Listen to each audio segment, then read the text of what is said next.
आपके एडवाइस से उनकी ज़िंदगी में चार चांद लगा, पैसे रुके आए। हम क्या गलतियां करते हैं एक्चुअल में, बड़ी गलतियां क्या करते हैं? एक आम आदमी अमीर बनता है, उसमें सिर्फ चार ही चीज़ हैं जिसको अगर वो ध्यान से इन चारों पे महारत हासिल कर ले। पहला है इनकम, दूसरा है एक्सपेंस, तीसरा है एसेट और चौथा है लाइबिलिटीज। इनकम आपका इतना ज़्यादा हो जो खर्चे से ज़्यादा हो, या खर्चा इतना हो जो इनकम से कम हो, तभी कुछ पैसा बचेगा। सलाह कितनी इंपॉर्टेंट है। अगर आप कम कमाते हैं या कम रिसोर्स में आम आदमी हैं तो आप एक दिन अमीर बन सकते हैं, बशर्ते कि आप सही राह पे चलें। SIP है, FD है या इक्विटी की बात आप कर रहे हैं, तो इनके बारे में बताइए कि एग्जैक्टली क्या होता है आसान भाषा में, ताकि लोगों को समझ में आए। तो जहाँ रिस्क ज़्यादा होगा वहाँ रिटर्न भी ज़्यादा होगा। इसका ठीक उल्टा है, जहाँ रिटर्न ज़्यादा होता है वहाँ रिस्क भी होता है। SIP, इक्विटी, म्यूचुअल फंड, ये ऐसा नहीं है कि रिस्क फ्री है, रिस्क है। आपको बस समझना होगा कि आप कितना रिस्क ले सकते हैं। ये जरूरी है कि हर महीने का अगर सेट किया तो हर महीने देना ही देना है, या कभी स्किप भी हो सकता है? ये कोई लोन नहीं है कि आपको देना ही है, ऐसा कोई कंपल्सन नहीं है। ये तो आप स्वेच्छा से कर रहे हैं। शायद ही कोई ऐसा होगा जिसने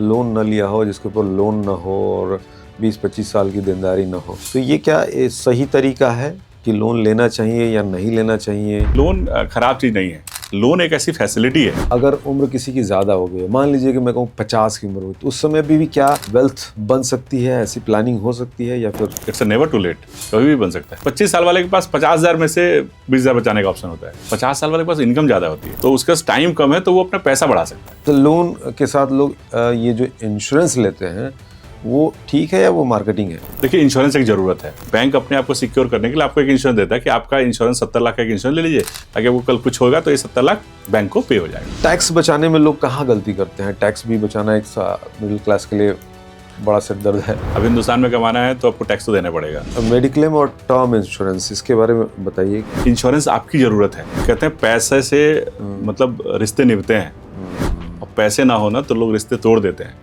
इंश्योरेंस ऐसे मुसीबत समय में इंश्योरेंस से बड़ा सपोर्ट कुछ नहीं। ऐसा भी तो इंश्योरेंस होगा कि वो पैसे सेव भी रहे। हाँ, कि इंश्योरेंस में एक आदमी जो पैसा दे रहा है मरा नहीं तो पैसा ना मिले, तो उसमें सेविंग एलिमेंट को जोड़ दिया गया। इसको बोलते हैं ट्रेडिशनल सेविंग, जो LIC की पॉलिसीज होती है, जो प्रचलित पॉलिसीज हैं। मान लीजिए किसी के पास 50 लाख हो और वो उसको इन्वेस्ट करना चाह रहा है, तो किस तरह से, किस रेशियो में डिवाइड करे वो? तो 10 या 20 लाख रुपया, चाहे उसको बैंक की FD में रख दीजिए, ना उसको गोल्ड में लगाइए ना उसको इक्विटी में लगाइए। उस पैसे को लिक्विड फंड या FD में रख लीजिए, 6-7% रिटर्न आएगा और वो पैसा सेफ रहेगा, इजिली अवेलेबल है। अब बाकी बचा 20-30 लाख रुपया। सोसाइटी में अगर आप घर लेते हैं तो उसकी एज लगभग 50 साल मानी जाती है। ऐसे में, और जबकि प्रॉपर्टी के रेट अब एक तरह से देखा जाए तो पीक पे जा चुके हैं, तो उसमें इन्वेस्ट करना सही है? शुरू में मत लीजिए। आप जिस घर को खरीदने के लिए 1 करोड़ खर्च कर रहे हैं वो 25,000 में अवेलेबल है। 1 करोड़ का इन्वेस्ट कीजिए। अगर आपके पास 1 करोड़ है और आप फ्लैट खरीदना चाहते हैं तो 1 करोड़ का इन्वेस्ट कीजिए, उसके इंटरेस्ट से आप उससे बढ़िया घर अफोर्ड कर सकते हैं। रेंट पे रहना सही है अभी फिलहाल के सिनेरियो में? अगर कोई जॉब पर्सन है 40-45 तक रेंट पे रहिए, उसके बाद तो घर होना ही चाहिए। ज्यादा पैसा स्ट्रेस देता है या कम पैसा? पैसा नहीं होना एक छोटी समस्या है, पैसा होना बड़ी समस्या है। रॉबर्ट कियोसाकी एक मशहूर फाइनेंशियल ऑथर, जिनकी एक बुक है रिच डैड पुअर डैड। आपने सुना होगा उनके बारे में, क्योंकि एक बेस्ट सेलिंग वाली ये बुक रही है, बेस्ट सेलर्स में से एक रही है। खैर, उनकी मुझे एक बात बहुत ही पसंद आती है, जिसमें वो कहते हैं कि it's not how much money you make but how much money you keep and how hard it works for you. Amazing line है, जिसका हिंदी में सीधा मतलब है कि आप कितना पैसा कमाते हैं ये ज़्यादा महत्वपूर्ण नहीं है। महत्वपूर्ण ये है कि आप बचाते कितना है, और आपका बचा हुआ वो पैसा आपके लिए कैसे काम करता है, आपके लिए कैसे मेहनत करता है। नमस्कार, मैं हूं अरविंद योगराज। द अरविंदम के इस प्लेटफॉर्म पर आज बात इसी तरह के बचे हुए पैसे की, इस तरह की सेविंग्स की, जो आपके लिए काम करेगा, आपके लिए मेहनत करेगा। दोस्तों, एक बात तो याद रखने वाली है कि पैसा तो हर कोई कमा लेता है, लेकिन सेविंग करना, बचत करना और उस बचत को फ्यूचर बना देना, भविष्य बना देना, ये एक स्किल है। तो इसी स्किल को आज हम सीखेंगे, और इसके लिए हमने जिसे इनवाइट किया है वो एक मशहूर फाइनेंशियल एडवाइज़र हैं, चित्तरंजन कुमार, जो सीधे सरल तरीके से अपनी बात बताते हैं, समझाते हैं, सपाट तरीके से, बिना किसी उलझन के। तो आइए उनका स्वागत करते हैं। सर, बहुत बहुत स्वागत है आपका। बहुत बहुत धन्यवाद आपका अरविंद जी, आपके अपने पॉडकास्ट में आपने मुझे इनवाइट किया, और क्या बढ़िया लाइन से शुरुआत करी है आपने। थैंक यू, शुक्रिया।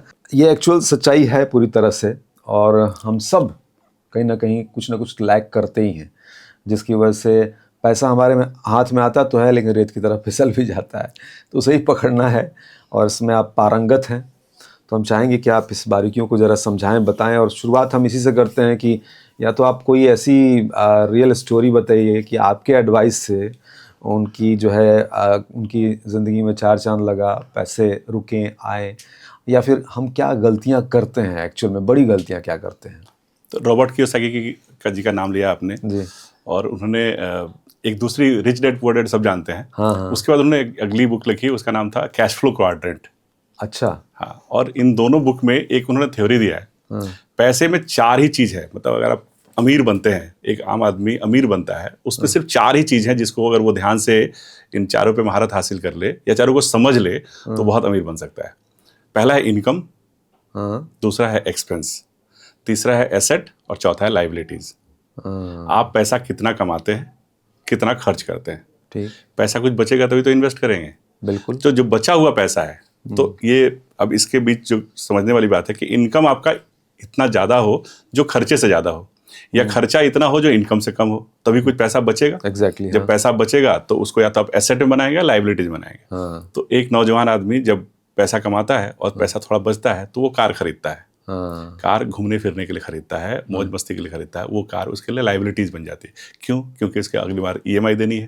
कार का पूरा पेमेंट तो करता नहीं, तो वो डाउन पेमेंट करता है, बाकी अपने पैसे से डाउन पेमेंट करता है अपनी सेविंग से, और बाकी पैसा लोन ले लेता है। तो अब उसको हर महीने अगले महीने से जो इनकम बच रही थी अब वो उसको ईएमआई में जाएगी। तो आप लाइबिलिटीज बना रहे हैं, या उसके बदले में उस पैसे को उसने उसी कार को खरीद के टैक्सी पे चलाने के लिए ओला उबर या ऐसे जगह से टाई अप कर दिया, अब वो एसेट बन गया। वाह। हाँ, ठीक। तो उस पैसे से, जहां से पैसा आता है वो इनकम है, जहां पैसा जाता है वो खर्चा है। जिस पैसे से एसेट बनता है और वो एसेट आपके लिए फिर से पैसा लाए, वो एसेट है। और ऐसा पैसा जगह जाना जहां से पैसा आपको वापस पैसा देना पड़े और खर्च करना पड़े। जैसे कार खरीदी, अब पेट्रोल जाएगा, ईएमआई जाएगा, सर्विस होगा, वगैरह वगैरह। तो ये लायबिलिटीज है। इन चार चीजों को अगर बहुत अच्छे से समझ ले तो रॉबर्ट कियोसाकी के हिसाब से या दुनिया में किसी भी इकोनॉमिस्ट के हिसाब से आप धीरे धीरे ही सही लेकिन एक बड़े अमीर आदमी बन जाएंगे। हाँ।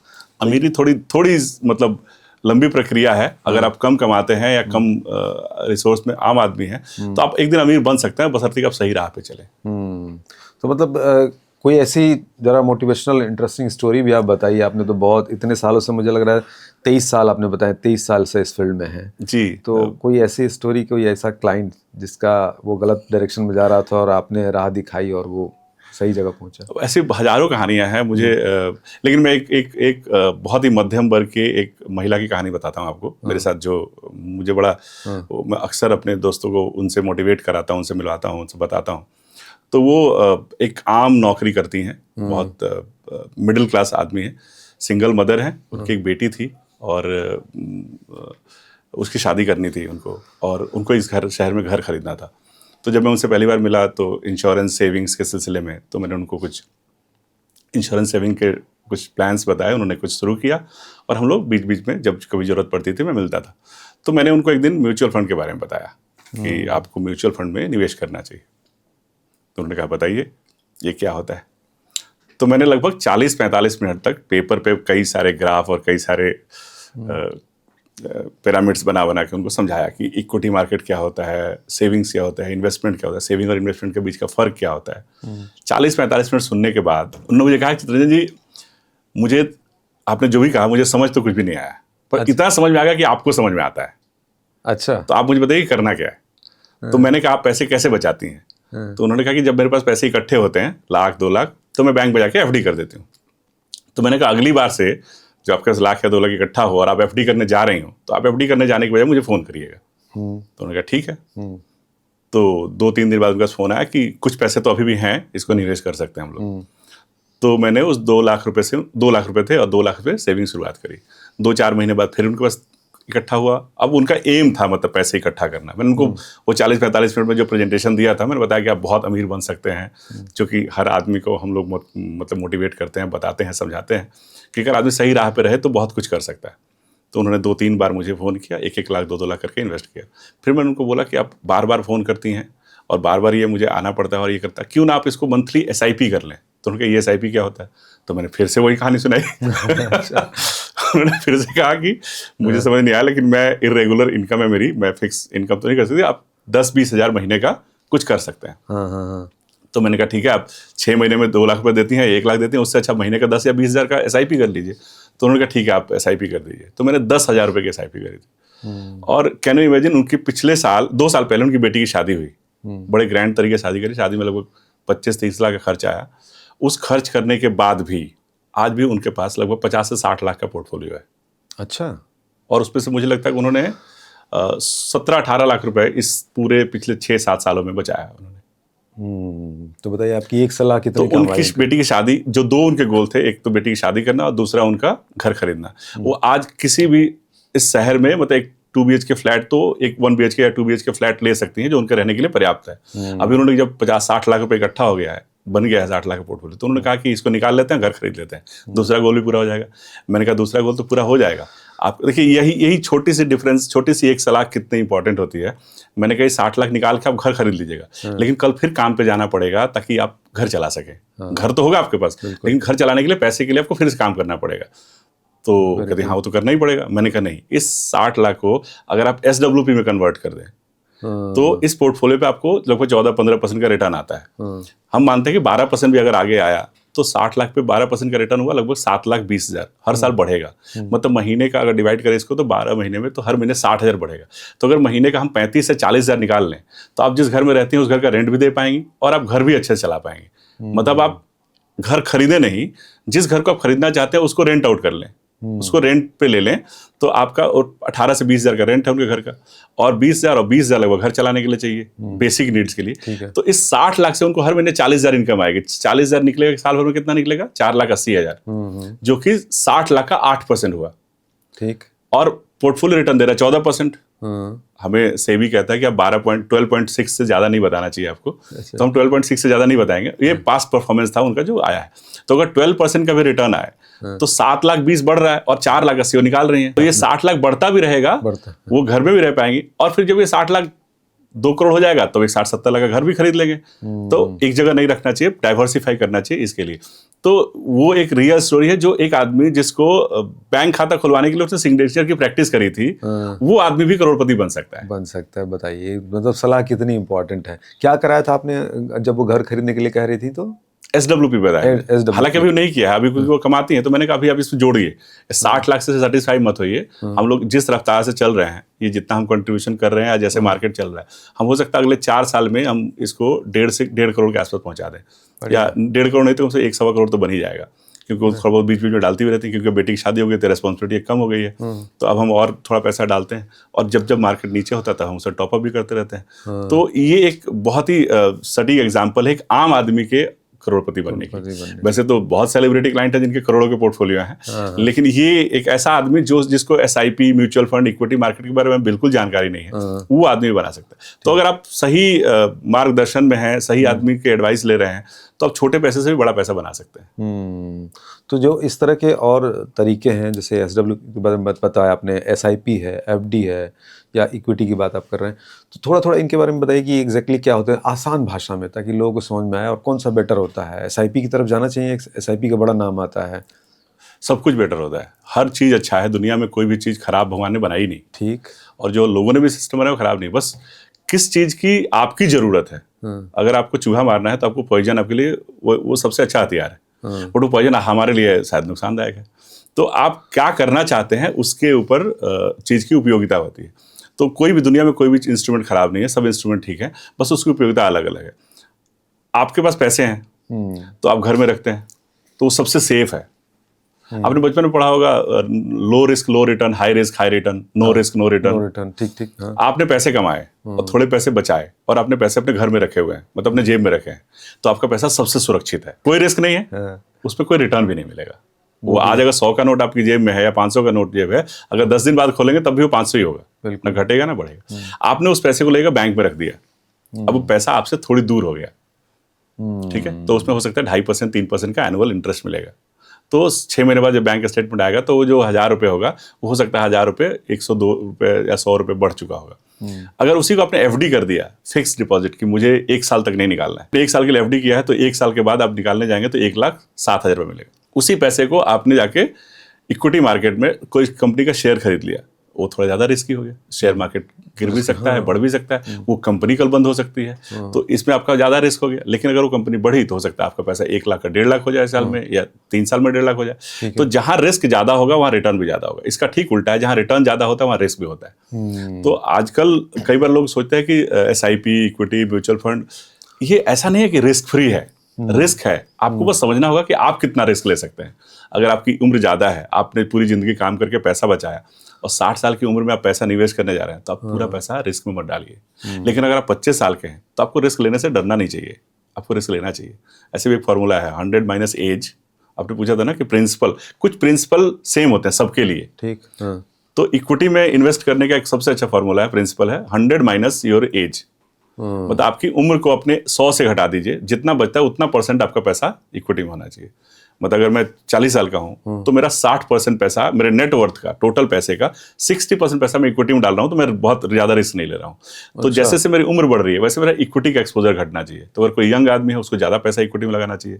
जैसे से उम्र बढ़ती है वैसे से उसको डेट और है, इक्विटी, डेट। आपने जो पूछा कि क्या क्या ऑप्शन है, बहुत सारे ऑप्शन है, तो मैं एक एक करके आपको आगे बताता हूँ। फिक्स्ड एसेट क्लास होता है, इक्विटी। दुनिया में जितना पैसा है ना उसको 4 भागों में बांटा जा सकता है। उन 4 भागों को भी 2 मेजर पार्ट है। एक है फिजिकल एसेट और दूसरा है पेपर एसेट। फिजिकल एसेट होता है, एक तो होता है रियल एस्टेट, जमीन जायदाद, फ्लैट, और दूसरा होता है precious metal like gold, silver, आजकल कॉपर में भी लोग करने लगे हैं। तो ये 2 फिजिकल है। आप पैसा देते हैं, बदले में कोई सामान मिलता है जिसको आप छू के फील कर सकते हैं। आप घर खरीदते हैं, देखते हैं ना, घर में रहते हैं, देखते हैं, फील करते हैं। गोल्ड खरीदते हैं तो उसका, या तो बार खरीदते हैं या ज्वेलरी खरीदते हैं, तो वो फिजिकल एसेट है। इसका प्रॉपर्टी का जो लॉन्ग टर्म रिटर्न होता है वो लगभग 10% के आसपास होता है। गोल्ड का जो लॉन्ग टर्म रिटर्न है वो लगभग 9% के आसपास होता है। आप कहेंगे पिछले 1 साल में 150% का रिटर्न आया है, तो इस 1 साल को छोड़ दीजिए। अगर आप 10 साल पहले गोल्ड खरीदे होंगे और अभी आप एवरेज करेंगे तो 11-12% का रिटर्न आएगा। 20 साल पहले गोल्ड खरीदा होगा तो 10% का रिटर्न आएगा, 9% का रिटर्न आएगा। तो ये हुआ फिजिकल एसेट। दूसरा एसेट क्लास है पेपर एसेट। उसको 2 पार्ट में बांटिए। एक है fix asset class, fixed interest जहां मिलता है, जहां आपको पता होता है मैं इतना पैसा डालूंगा और इतना पैसा मिलेगा। जैसे क्या, post office, bank, FD, RD, LIC policies में ट्रेडिशनल जो सेविंग्स है वो, सुकन्या समृद्धि, या गवर्नमेंट की ऐसी बहुत सारी योजनाएं होती है जिसमें आपको पता होता है इतना रेट ऑफ इंटरेस्ट है, तो आपको लगाने से पहले ही पता होता है कि इतना मैं डालूंगा और इतना मुझे मिलेगा। ये है fix asset class. Debt instrument करते हैं, ये गवर्नमेंट सिक्योरिटी रेट के हिसाब से ड्रिवन होती है, GSEC रेट के हिसाब से। और दूसरा है equity asset class. Equity asset class volatility का वो है, मतलब इसमें वॉलेटिलिटी ही आपको रिटर्न दिलाती है और वॉलेटिलिटी की वजह से ही इसमें पैसा बनता है। बस इसमें लगाने का जो सबसे बड़ा डर भी है वो भी वॉलेटिलिटी, उतार चढ़ाव। आपने 100 रुपये में कोई चीज खरीदी, वो कल 90 की हो सकती है, 110 की हो सकती है। ये इक्विटी मार्केट है। कोई बिजनेस आज से 5 साल बाद कितना बड़ा होगा आप अनुमान लगा सकते हैं, लेकिन एक्चुअली आपको पता नहीं कि क्या होगा। आज जिस कंपनी का शेयर आप खरीद रहे हैं, कल वो कंपनी कैसा परफॉर्म करेगी आप उसके फाइनेंशियल पेपर को देख के अनुमान लगा सकते हैं, बट एक्चुअली क्या होगा वो आपको नहीं पता है। ठीक। तो ये इक्विटी एसेट क्लास का जो 1979 से हमारे पास जो बॉम्बे स्टॉक एक्सचेंज का डेटा है उसके हिसाब से 17% का CAGR आया है, मतलब कंपाउंड इंटरेस्ट। निफ्टी 50 का देखें तो लगभग 15-16% का है। तो 15-16% का रिटर्न देने वाली इन 4 में से जो सबसे ज्यादा रिटर्न देने वाली वो जो रिटर्न है वो यही है।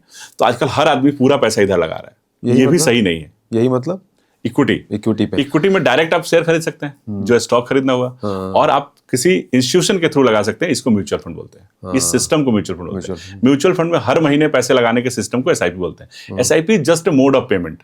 अच्छा, हर महीने में पैसा, जैसे बैंक में RD करते हैं ना, तो SIP एक मोड ऑफ पेमेंट है जो कि इतना प्रचलित हो गया, इतना मशहूर हो गया है, जिसको हम एक प्रोडक्ट समझने लगे।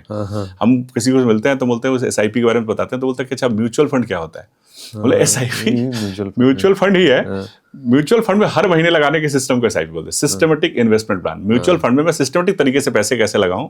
अब बोलते हैं कि इक्विटी मार्केट में सबसे जो आसान और सरल तरीका है पैसा लगाने का वो है SIP। अच्छा, क्योंकि आप एवरेज कर लेते हैं, रुपी कॉस्ट एवरेजिंग हो जाता है और बहुत सारे फायदे हैं उसके। तो ये जरूरी है कि हर महीने का अगर सेट किया तो हर महीने देना ही देना है, या कभी स्किप भी हो सकता है, या कभी ऐसी सिचुएशन आए तो ये कोई लोन नहीं है कि आपको देना ही है, ऐसा कोई कंपल्सन नहीं है। ये तो आप स्वेच्छा से कर रहे हैं। आपने एक सिस्टम किया कि हर महीने मैं कहीं इन्वेस्ट करूं मैनुअली जाके, तो मैंने बैंक को ही बोल दिया या मैंने एक मैंडेट कर दिया कि हर महीने मेरे बैंक से इस तारीख को इतना पैसा इन्वेस्ट हो जाए। तो अगर किसी महीने आप नहीं देना चाहते हैं तो आप उस महीने का SIP स्टॉप कर सकते हैं, तो नहीं जाएगा। अगर नहीं भी गया और उस दिन लकीली अनफॉर्चुनेटली आपके अकाउंट में पैसा नहीं रहा और उस दिन ECS हिट कर गया, तो आपका ECS बाउंस हो जाएगा। ECS बाउंस होने से आपका कोई सिविल नहीं खराब होगा, क्योंकि आपने कोई लोन का EMI नहीं भरा है, आपने इन्वेस्टमेंट कर रहे थे जो नहीं गया। तो म्यूचुअल फंड कंपनी के पास पैसा नहीं आया तो उसने यूनिट खरीद के आपको नहीं दिया। म्यूचुअल फंड कंपनी को चार्ज नहीं करती, बट बैंक उसको ECS डिफॉल्ट को एक डिफॉल्ट मानता है और उस बैंक चार्ज लगाता है। तो अगर आप जितना कर सकते हैं उतने का ही मंथली SIP कीजिए, और बाकी पैसा अगर आपको लगता है मतलब वॉलेटाइल इनकम है आपकी, आपका इनकम फ्लक्चुएट करता है कभी कम या ज़्यादा, तो आप एक बेसिक अमाउंट का SIP कर लीजिए, बाकी अमाउंट का बीच बीच में टॉपअप कर लीजिए जब भी आपको लगे पूरा स्पेयर पैसा है तो ऐसे करके। अच्छा, एक चीज़ और है, शहरों की अगर बात करें, मिडिल क्लास की बात करें, तो शायद ही कोई ऐसा होगा जिसने लोन न लिया हो, जिसके ऊपर लोन न हो और 20-25 साल की देनदारी न हो। तो ये क्या सही तरीका है कि लोन लेना चाहिए या नहीं लेना चाहिए, या फिर ले तो उसका क्या तरीका है, इसकी कुछ बारीकियां हैं? मेरे एक दोस्त ने कहा कि यार नौकरी में मज़ा नहीं आ रहा है, तो मैंने कहा एक होम लोन ले ले। हाँ। कल से मजा आने लगेगा, क्योंकि मजबूरी हो जाएगी ऑफिस जाना, वो सैलरी फिर इंपॉर्टेंट हो जाएगी क्योंकि EMI जानी है। तो देखिए, लोन खराब चीज़ नहीं है। आप सोचिए, आपका पैसे नहीं है, आप कोई अपनी ज़रूरत पूरी करना चाहते हैं, आपके घर में कोई बीमार है, या आप घर खरीदना चाहते हैं, आप गाड़ी कोई भी ज़रूरत जिसके लिए पैसों की ज़रूरत है, आप किसी दोस्त से मांगिएगा तो आपको क्या लगता है कितने दोस्त से मांगिएगा तो 1 लाख रुपये मिल जाएगा? 4-5 दोस्तों को ट्राई करना पड़ेगा। लोन एक ऐसी फैसिलिटी है जिससे आप अपने पेपर के, अपने फाइनेंशियल ट्रांजैक्शन के बेस पे आपको एक बैंक या कोई इंस्टीट्यूशन आपको पैसा देता है यूज़ करने के लिए, और उसके बदले में इंटरेस्ट चार्ज करता है। लोन क्या है? आप बैंक में FD करते हैं, मान लीजिए आपको 7% FD वाला बैंक आपको इंटरेस्ट देता है, तो बैंक उस पैसे का क्या करेगा?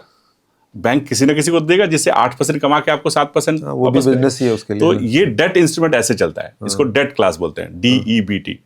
डेट मतलब हिंदी में कर्ज होता है। आपने 1 लाख रुपए बैंक को FD किया, तो बैंक उस 1 लाख का मालिक नहीं है, आपने उस बैंक को दिया है 1 साल के लिए 1 लाख यूज करने के। उस बैंक ने मुझे कर्ज दिया, चाहे मैं कंज्यूमर लोन के रूप में लूं या हाउसिंग लोन के रूप में लूं या पर्सनल लोन के रूप में लूं, तो जो लोन का ड्यूरेशन होगा वो तय करेगा कितना इंटरेस्ट होगा। घर के लिए लोन लूंगा तो 15-20 साल का लूंगा, तो रेट ऑफ इंटरेस्ट 7-8% का होगा, 9% का होगा, क्योंकि आपको 6% देना है या 7% देना है, तो मुझे 8 या 9% मिलेगा। अगर मैं कंज्यूमर लोन लूंगा तो उसमें रिस्क थोड़ा ज़्यादा होता है, उसका रेट ऑफ इंटरेस्ट ज़्यादा होता है। लोन कोई खराब चीज़ नहीं है। मैं जो चीज़ यूज़ कर सकता हूँ 2 साल बाद, 5 साल बाद, 10 साल बाद, उसके लिए आज पैसा मुझे बैंक दे रहा है। बस आपको लोन को यूज़ करने आना चाहिए। वो कैसे होगा फिर? आप लोन ले रहे हैं 7% पे, 8% पे या 12% पे, बस उस पैसे को आप 15%, 18%, 20% बनाने आना चाहिए। तो ये कैसे, जैसे ये तो लोन आप बता रहे हैं किसी बिजनेस पर्पज के लिए जब लो, तब घर वर के लिए जो लोन लेते हैं वो तो हाउसिंग लोन एक जरूरत है आदमी की, घर खरीदना जरूरत है। हर आदमी का शौक भी होता है कि घर, मतलब पति का ना तो समझो, पत्नी की तो जरूर होती है कि भाई अपना घर हो तो हम अच्छे से उसको सजा के रखें, तो हर आदमी घर होम लोन लेता है। होम लोन बहुत जल्दी ना लें। लोग गलती क्या करते हैं, लोग होम लोन जल्दी ले लेते हैं। जो हम लोग बात की ना इनकम एक्सपेंस और एसेट और लाइबिलिटीज की, तो वो एसेट बनने की बजाय ना घर लाइबिलिटीज बन जाता है। आपने अगर यंग एज में घर ले लिया, मतलब 25-30 करियर के शुरुआत में घर ले लिया, तो वो एक लाइबिलिटीज बन जाता है। आपने सारा कमाई उसमें लोन पे ऑफ करने में लगा रहे हैं, आपका थोड़ा एक्स्ट्रा पैसा बचा तो लोन को टॉप अप कर रहे हैं ताकि मेरा लोन जल्दी खत्म हो जाए। तो 10-15 साल तो चलता ही है। मतलब आप 20 साल का लोन लेते हैं, आप उसको कोशिश करते हैं कि 15 साल में खत्म हो जाए, 12 साल में खत्म हो जाए या 7 साल में खत्म हो जाए। तो आपने उस 7 साल 8 साल के दौरान की सारी कमाई ऑलमोस्ट लोन में जुगाया था। सर मैंने तो ऐसे लोगों को भी देखा है कि जिनका 25 साल का लोन है, 25-30 साल का, वो 10 साल तो सिर्फ इंटरेस्ट दिए जा रहे हैं। ये मतलब क्या है? ये तो लोन का जो आप एमोर्टाइजेशन अगर आपने निकाला हो कभी, तो लोन में क्या, आपने लोन जितना लिया उसमें इंटरेस्ट जोड़ा गया, कितने साल का लोन है उसको इंटरेस्ट को डिवाइड कर दिया। तो शुरुआत में लगभग 90-95% इंटरेस्ट होता है और 5% कैपिटल होता है। तो धीरे धीरे आप शुरू में इंटरेस्ट तो दे ही चुके हैं, फिर बाद में टॉप अप क्यों कर रहे हैं? लोन तो जितने लंबे समय के लिए मिले उतना अच्छा है, है ना, और जितने लंबे समय तक देना पड़े उतना अच्छा है। लोग बोलते हैं इन्फ्लेशन, एक वर्ड है इन्फ्लेशन, महंगाई, कि मैं आज इतना पैसा डालूंगा और 10 साल बाद 20 साल बाद 1 करोड़ मिल जाएगा। तो लोगों का लॉजिक होता है कि उस समय 1 करोड़ की वैल्यू क्या होगी। बिल्कुल ठीक है। तो ये लॉजिक लोग लोन पे क्यों नहीं लगाते हैं? आज आपने 1 करोड़ का लोन लिया और आप 1 लाख की EMI दे रहे हैं, तो आज तो 1 लाख की फिर भी वैल्यू है। आज से 15 साल बाद जब आप 1 लाख EMI दे रहे हो तो उसमें 1 लाख की वैल्यू क्या होगी? एग्जैक्टली। तो लोन को तो रखना चाहिए। अच्छा, लोन को तो लंबा रखना चाहिए। लोग लोन जल्दी खत्म कर देते हैं और SIP जिसको लंबा, कोई भी इन्वेस्टमेंट लंबे समय, आपने उस लोन को 30 साल के लिए यूज किया ना, 30 साल में जो आपका पैसा, आप जिस एसेट के लिए लोन लिए थे वो एसेट भी तो बढ़ेगा। हाँ, वो भी तो बढ़ रहा है ना? ठीक है। तो अगर अर्ली एज में आप लोन लेने से बचेंगे, शुरुआत के कोशिश कीजिए कि शुरुआत करियर में शुरुआत के 5-10 साल आप पैसे को खूब जी जान लगा के बचाइए, अपने पे इन्वेस्ट कीजिए, अपने पे इन्वेस्ट कीजिए और उस पैसे को इन्वेस्ट कीजिए। उस पैसे से लेविश लाइफ मत जिए, लाइबिलिटी मत बनाइए, और 5-10 साल में एक थोड़ा बहुत कॉर्पस बन जाएगा। अब वो कॉर्पस मल्टीप्लाई होना शुरू हुआ, ठीक है, तब आप लोन लाइबिलिटी दीजिए। मेरे पास एक एग्जाम्पल है, मैं एक एग्जाम्पल अक्सर अपने क्लाइंट को देता हूँ। एक अमन है और एक आकाश है, दोनों 25 साल की एज में कॉलेज से निकलते हैं, ठीक है। दोनों का प्लेसमेंट होता है, दोनों को 50,000 की नौकरी लगती है। अमन 50,000 की सैलरी में 20,000 रुपये बचाता है, 30,000 रुपये खर्च करता है।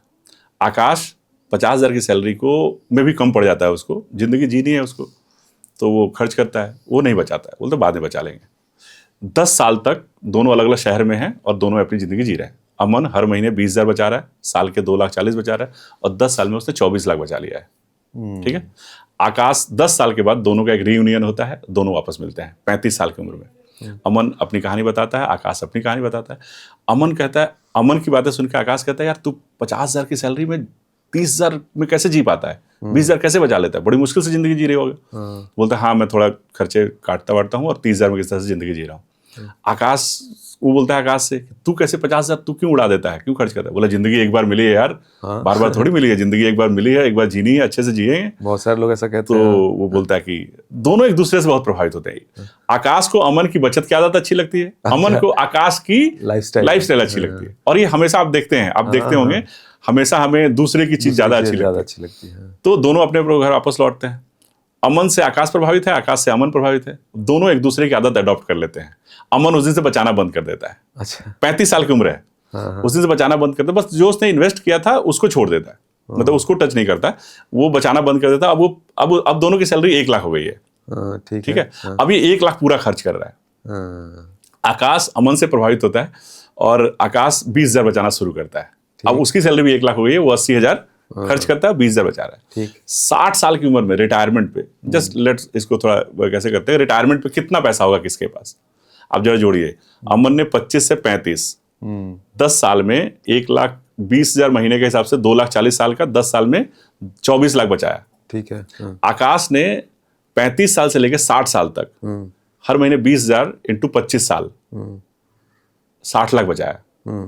तो आकाश जिसने 35 से 60 तक 20,000 बचाया है, उससे 60 लाख बचाया है, और उस 60 लाख की वैल्यू पता कितनी है? 3,40,00,000 लाख। अगर उसने इक्विटी म्यूचुअल फंड में डाला है और उसका एवरेज रिटर्न 12% आया तो अच्छा, ठीक है। ये एक एजम्पशन है, ये इससे कम भी आ सकता है, ज्यादा भी आ सकता है, बट हमें जस्ट कैलकुलेशन के लिए सेबी हमें अलाउ करता है कि 12.6 का रिटर्न अगर कोई आदमी 5 साल से ऊपर निवेश करता है, 10 साल से ऊपर निवेश करता है, तो उसको इतना रिटर्न आ जाता है, या पास्ट में आया है, इससे ज्यादा आया है, बट हम इतना ही कह सकते हैं। तो हम 12% रिज्यूम करते हैं, रिटर्न इससे ज्यादा अच्छा आता है। तो अगर 12% रिटर्न आया तो उसके 60 लाख की वैल्यू 3,40,00,000 होती है, ठीक है, एक डिसेंट अमाउंट है। उससे 60 लाख बचाया था। अमन ने, जिसने 25 साल से 35 साल बचाया था, सिर्फ 24 लाख बचाया था। पता है उसकी वैल्यू कितनी थी? कितनी? उस 24 लाख की वैल्यू, जिस दिन अमन और आकाश मिले थे ना, उस दिन 24 लाख की वैल्यू थी, उस दिन 49 लाख रुपए। अच्छा, 24 का 49 कोई बहुत डिसेंट नहीं फिगर था, 12% से ही, लेकिन वो 49 लाख इन्वेस्टेड रहा 60 तक, और उस पैसे की वैल्यू हो गई 7,61,00,000। अमन 25 से 35, उसके खर्चे उस समय कम हो गए, वो लाइफस्टाइल पे तो खर्च कर रहा था आकाश, इसने वो लाइफस्टाइल पर खर्चे बचाए। तो इसके 10 साल के 24 लाख से इसका पूरा रिटायरमेंट प्लान हो गया। अच्छा, उस हिसाब से देखिए। हाँ, उसने 60 लाख बचाया। तो पहले 10 साल बचाइए, पहले बचाना से ज्यादा अच्छा है, पहले बचा के कॉर्पस करा के, और वो इजी भी है। हाँ, 50 लाख जब वो इकट्ठा हुआ था 35 के एज में, सोचिए 50 लाख पे हर साल 12% बढ़ रहा है कंपाउंडिंगली। तो अगले साल 50 लाख पे 12% कितना आएगा? 6 लाख बढ़ जाएगा, 56 लाख हो जाएगा। उसके अगले साल 56 का 12% हो जाएगा। ऐसा होता नहीं है इक्विटी मार्केट में, लेकिन हम कैलकुलेशन के लिए ले रहे हैं, क्योंकि हम एवरेज देखते हैं कि 10 किसी साल 20% रिटर्न आता है, किसी साल -20% आता है, किसी साल +6 आता है, किसी साल -6 आता है, तो एवरेज होकर 12% आता है। तो उतार चढ़ाव होने के बाद भी वो लगभग 7-8 करोड़ रुपए बना चुका होगा, 7,61,00,000, और वो आदमी 60 लाख बचा के 3,40,00,000 उसके बराबर 40 लाख हुआ था। कमी आपको पता है अमन के सिर्फ वो 10 साल की बराबरी करने के लिए आकाश को कितना बचाना पड़ता है? कितना? 45,000। अगर अमन ने 25 से 35 में 20,000 बचाया था, और उसको बचा के जितना पैसा बना 7,60,00,000, आकाश को 35 साल से 60 साल तक हर महीने अगर वो 45,000 बचाता, तो उसका होता 7 करोड़ 60 लाख। कितना मुश्किल है ना, 10-20 हजार को बीट करने के लिए 45। और सोचिए जिसकी इनकम 1 लाख है, अब 1 लाख अमन भी कमा रहा है और आकाश भी कमा रहा है, 1 लाख कमा को 1 लाख पूरा खर्च कर रहा है, तो अपनी इच्छाओं पे खर्च कर रहा होगा, अब वो अच्छा जिंदगी जी रहा होगा। और आकाश को 1 लाख में से 45 हजार बचाना है उसको बराबरी आने के लिए, तो उसको 55 में से जिंदगी जीनी पड़ेगी। जो आदमी जिंदगी एक बार मिली है, एक बार जीना चाहिए, उसको उस आदमी फिलॉसफी में जीने वाला आदमी जो 50 में 50 खर्च कर लेता था, उसको 1 लाख में से 45 बचाना पड़ेगा। कितना मुश्किल जिंदगी, मुश्किल हो जाएगा। हाँ, मतलब शुरुआती दौर में अगर आप बचा ले रहे हैं तो वो ज्यादा आपके लिए वर्क स्टार्ट अर्ली, हर जगह लिखा होता है, हर फाइनेंशियल एडवाइजर, हर आदमी ये कहता है कि स्टार्ट अर्ली। बस लोग स्टार्ट अर्ली तो करते हैं पर बहुत जल्दी क्विट कर देते हैं। इसको एक और सरल भाषा में आपको एग्जांपल कर बताता हूँ। आप कहीं ऐसा पैसे इन्वेस्ट करते हैं, आपने एक रूल सुना होगा, रूल 72। रूल ऑफ 72 होता है, किसी भी आपको अगर किसी भी इंस्ट्रूमेंट में पैसा लगा रहे हैं तो पैसा कितने दिन में डबल होगा, इसके लिए रूल 72 का यूज करना चाहिए। अच्छा, आप मान लीजिए कहीं पैसा एफडी कर रहे हैं जहां 8% का रिटर्न है, तो 8 से भाग दीजिए अब 72 को, तो 9 आएगा। 8 9 जा 72, तो 9 ईयर में आपका पैसा डबल हो जाएगा। अगर 8% पैसा लगाइएगा तो 9 साल में पैसा डबल हो जाएगा। तो अगर 12% लगे तो कितने साल में डबल हो जाएगा? 6 साल में। 14% का रिटर्न आएगा तो लगभग 5 साल में। तो मान के चलते हैं कि हमने कहीं ऐसी जगह पैसा लगाया जहां 5 साल में पैसा डबल होता है। लेट सपोज अरविंद जी और चितरंजन, हम दोनों की 40-40 है या 35-35 है, हम दोनों ने पैसा इन्वेस्ट करना शुरू किया, 40 ही मान लेते हैं। तो आपने पैसा लगाया 1 लाख रुपया और 5 साल में डबल हो गया। 45 से 50 पे कितना हो जाएगा ये? 4 लाख। और 50 से 55 हो जाएगा ये 8 लाख। और 55 से 60 हो जाएगा ये 16 लाख। आपने 1 लाख रुपए को इन्वेस्ट करके रखा 20 साल तक, तो कितना पैसा बन गया? 16 लाख। मैं शुरू करता हूं और क्विट करता हूं जल्दी। देखिए, मैंने 40 से लगाया 1 लाख रुपए, 45 पे कितना हो गया ये? 2 लाख। मैंने 2 लाख निकाल लिया, खर्च कर लिया, एक जरूरत पूरी कर ली, एक गाड़ी का डाउन पेमेंट कर दिया, और फिर मैं 1 लाख इन्वेस्ट करता हूँ। और अगले 5 साल बाद फिर वो 2 लाख हो जाता है, फिर मैं 2 लाख निकाल लेता हूँ। मैंने 4 बार 40 पे, 45 पे, 50 पे, 55 पे 1-1 लाख लगाया, और हर 5 साल बाद 2-2 लाख निकाला। तो मैंने कितना लगाया टोटल? 4 लाख।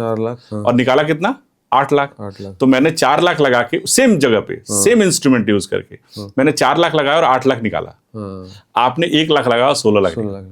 तो अगर आप 50,000 भी डाले होते वहां पे 1 लाख की बजाय, और उसमें 20 साल छोड़ा होता तो कितना बनता? 8 लाख। तो जो मैं 4 लाख करके करता वो आप 50,000 करके कर सकते थे, बशर्ते कि उसको टाइम। तो पैसे बनाने का एक फॉर्मूला है, time into money into ROI।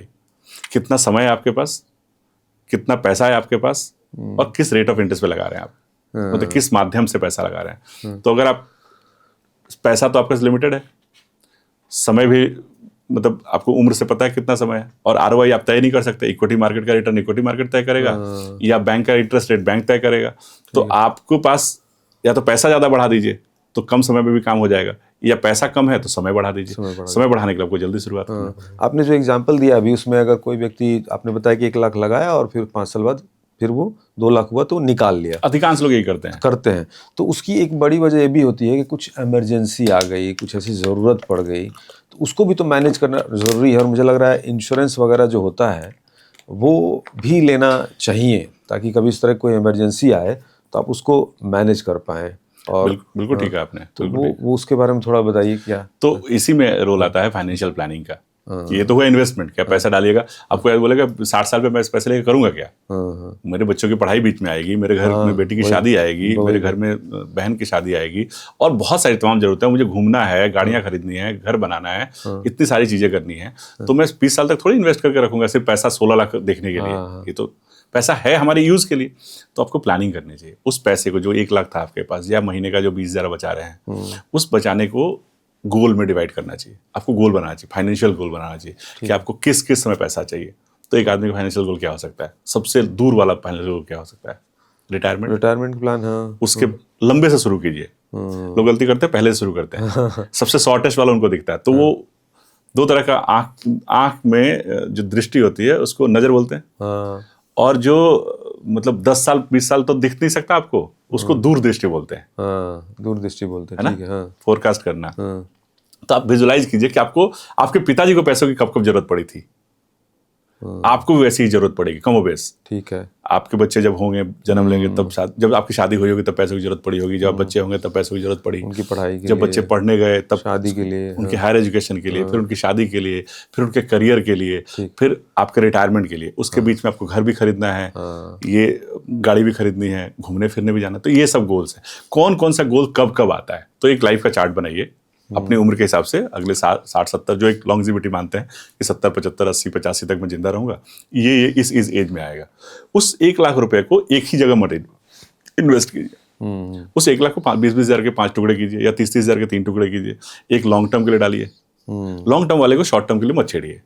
तो हमें क्या होता है, हम क्या करते हैं गलती, कि हम इन्वेस्ट तो करते हैं, प्लानिंग तो करते हैं, फिर जब जरूरत पड़ती है तो सारा निकाल लेते हैं। तो आपने देखा घर खरीदते हैं, इसमें लोग एफडी भी तोड़ देते हैं, म्यूचुअल फंड भी तोड़ देते हैं, इंश्योरेंस भी तोड़ देते हैं, इवन अपने पीपीएफ से भी पैसा निकाल लेते हैं। पीपीएफ किस लिए था? बुढ़ापे के लिए, उसको हम घर के लिए यूज करते हैं। तो जब बुढ़ापा आएगा तो फिर तो या तो घर बेचना पड़ेगा या बेटी की शादी, तो इसलिए प्लानिंग गड़बड़ होती है। तो long term planning, short term planning, mid term planning करनी चाहिए। उसके लिए अलग अलग इंस्ट्रूमेंट करना चाहिए। अच्छा, ये गोल, ये 1 करोड़, 2 करोड़, 5 करोड़, 10 करोड़ बनेगा, इसमें टाइम लगने वाला है, 10 साल, 15 साल, 20 साल। इस बीच कल मुझे कुछ हो गया तो क्या होगा? तो इसके लिए कंटीजेंसी प्लानिंग करनी चाहिए। तो एक फाइनेंशियल पिरामिड है, उस पिरामिड में एक तरफ तो आप ये लिखिए कि आपके लाइफ के गोल्स क्या क्या हैं, जो हमने अभी डिस्कस किया। ठीक है। एक तरफ लिखिए कि आपकी लाइफ में रिस्क क्या क्या है, ये करना चाहते हैं। और ये करना मतलब अरविंद जी को थोड़ी चितरंजन आके बताएगा कि आप बुढ़ापे के लिए पैसे जोड़िए, बुढ़ापा इंपॉर्टेंट है, उसके लिए पैसे जोड़ने चाहिए आपके बच्चे के लिए, ये तो आपको पता है, बस आप स्टेप नहीं ले रहे हैं। और आपको किसी की सलाह की भी जरूरत नहीं है। लेकिन जो आप नहीं देख रहे हैं, आपके पीछे क्या है वो मैं शायद देख सकता हूँ, अब मेरे पीछे क्या है वो शायद आप देख सकते हैं। तो एक फाइनेंशियल एडवाइजर क्या कहता है, वो ये कहता है कि सर इस लाइफ में ये जो आप बनना चाहते हैं या जो हासिल करना चाहते हैं, ये कर तो लेंगे आप, लेकिन बीच में कुछ हर्डल्स हैं, कुछ रिस्क है। रिस्क क्या है? 3 बड़े मेजर रिस्क हैं। एक है लाइफ का रिस्क, अगर मुझे कुछ हो गया तो सिर्फ मुझे कुछ नहीं हो रहा है, मेरी इनकम को भी कुछ हो जाएगा, और उसकी वजह से मेरे घर में जो आने वाला पैसा है उसको वो नहीं आएगा, तो मेरे परिवार का पूरा स्ट्रक्चर गड़बड़ हो सकता है। जो मेरा परिवार मेरे इनकम पर डिपेंडेंट है उसको डिस्टर्बेंस होगी। दूसरा रिस्क है हेल्थ का रिस्क, मैं स्वस्थ हूँ, कमा रहा हूँ, लेकिन मैं बीमार पड़ गया, तो या तो हो सकता है मेरे इलाज में जो मेरे सेविंग है वो सब इस्तेमाल हो जाए, या उस समय भी जरूरत पड़ जाए तो कर्ज लेना पड़े परिवार को। और तीसरा है इनकम का रिस्क, हम जो एक्टिव काम करके जो पैसा कमा रहे हैं, सब कुछ इसी पर डिपेंडेंट है, तो उस एक्टिव इनकम को अगर कुछ हो गया तो इन तीनों के लिए बैकअप प्लानिंग कीजिए, कंटीजेंसी प्लानिंग बोलते हैं इसको। Get a life insurance. Life की थ्योरी बड़े बड़े अच्छे फाइनेंशियल एडवाइजर लोग बहुत सिंप्लीफाई कर दिया उन्होंने। LIFE, एल फॉर लाइबिलिटीज, कितनी आपकी लाइबिलिटी है उतना इंश्योरेंस होना चाहिए। I फॉर इनकम, कितनी आपकी इनकम है हर महीने आ रही है, उसको गुणा कीजिए कम से कम 5 से 10, मतलब आपकी एनुअल इनकम का मिनिमम 5 टाइम्स और मैक्सिमम 10 टाइम्स का इंश्योरेंस होना चाहिए। मैक्सिमम तो खैर कितना भी ले सकते हैं, 20 गुना 30 गुना, बट एटलीस्ट 5 से 10 साल के इनकम के बराबर का इनकम होना चाहिए। LIF, F से है फ्यूचर नीड्स, बच्चों की पढ़ाई और ये सब। E फॉर इमरजेंसी, एक इमरजेंसी फंड होना चाहिए। इतने का एक इंश्योरेंस होना चाहिए। इन चारों को जोड़ दीजिए तो एक समरी, एक टोटल फिगर आ जाएगा कि इतने का एक इंश्योरेंस हो जाएगा। अब जरूरी नहीं कि आप उतने का करा ही लें, बट आपको पता तो है ना कि अगर मुझे आज कुछ हुआ तो इतने पैसों की जरूरत मेरे परिवार को पड़ने वाली है ना। तो अब एक एक करके डिटेल में जा सकते हैं कि कितनी एक आदमी के हिसाब से, बट इसे शॉर्ट रखते हैं। तो एक लाइफ इंश्योरेंस लीजिए, एक हेल्थ इंश्योरेंस लीजिए। हेल्थ इंश्योरेंस इसलिए कि अगर मैंने 50,000 लाख रुपए, 2 लाख रुपए या 5 लाख रुपए बचा के रखा है, अगर मेरे घर में मैं या कोई भी बीमार पड़ गया तो वो शायद 5 दिन में, 10 दिन में खर्च हो जाएगा। तो मेरी सेविंग न टूटे, मुझे किसी से उधार न लेना पड़े, इसके लिए हेल्थ इंश्योरेंस होना चाहिए। और ऑफिस का इंश्योरेंस तो बिल्कुल डिपेंडेंट मत रहिए, क्योंकि ऑफिस का इंश्योरेंस तब तक है जब तक आप उस ऑफिस में हैं। ठीक। आप जिस दिन उस ऑफिस से बाहर होंगे उस दिन इंश्योरेंस नहीं होगा। और उस दिन अगर आपको इंश्योरेंस लेना है तो आपको कोई जरूरत पड़ती है, तो उस दिन जो आप इंश्योरेंस लेंगे वो पहले दिन से कवर नहीं करता। तो आपको इंश्योरेंस एक पैरेलल, मतलब आपको ऑफिस ने कितनी अच्छी गाड़ी दे रखी हो, ड्राइवर दे रखा हो, ड्राइविंग सीख के रखनी चाहिए कभी इमरजेंसी में काम है।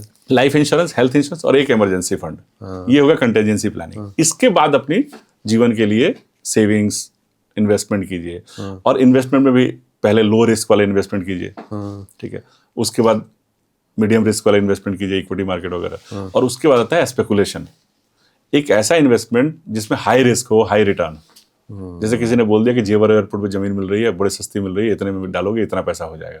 किसी ने बोल दिया कि बिटकॉइन में पैसे डालोगे और ये तो बिटकॉइन में तो 1 साल में पैसा डबल हो जा रहा है। कोई बोल दिया कि सिल्वर छोड़ो, अब तो कॉपर का जमाना आ रहा है और कॉपर खरीदोगे और 1 साल में डबल हो जाएगा। आप डालिए, क्योंकि डालेंगे नहीं तो सीखेंगे नहीं। तो पैसा स्पेकुलेशन में पैसा इन्वेस्ट करने का सबसे अच्छा फायदा क्या है? या तो पैसा बनेगा या अनुभव मिलेगा। तो कम से कम सलाह तो दे पाएंगे। दोनों जरूरी है। दोनों जरूरी है जीवन के लिए। ठीक है।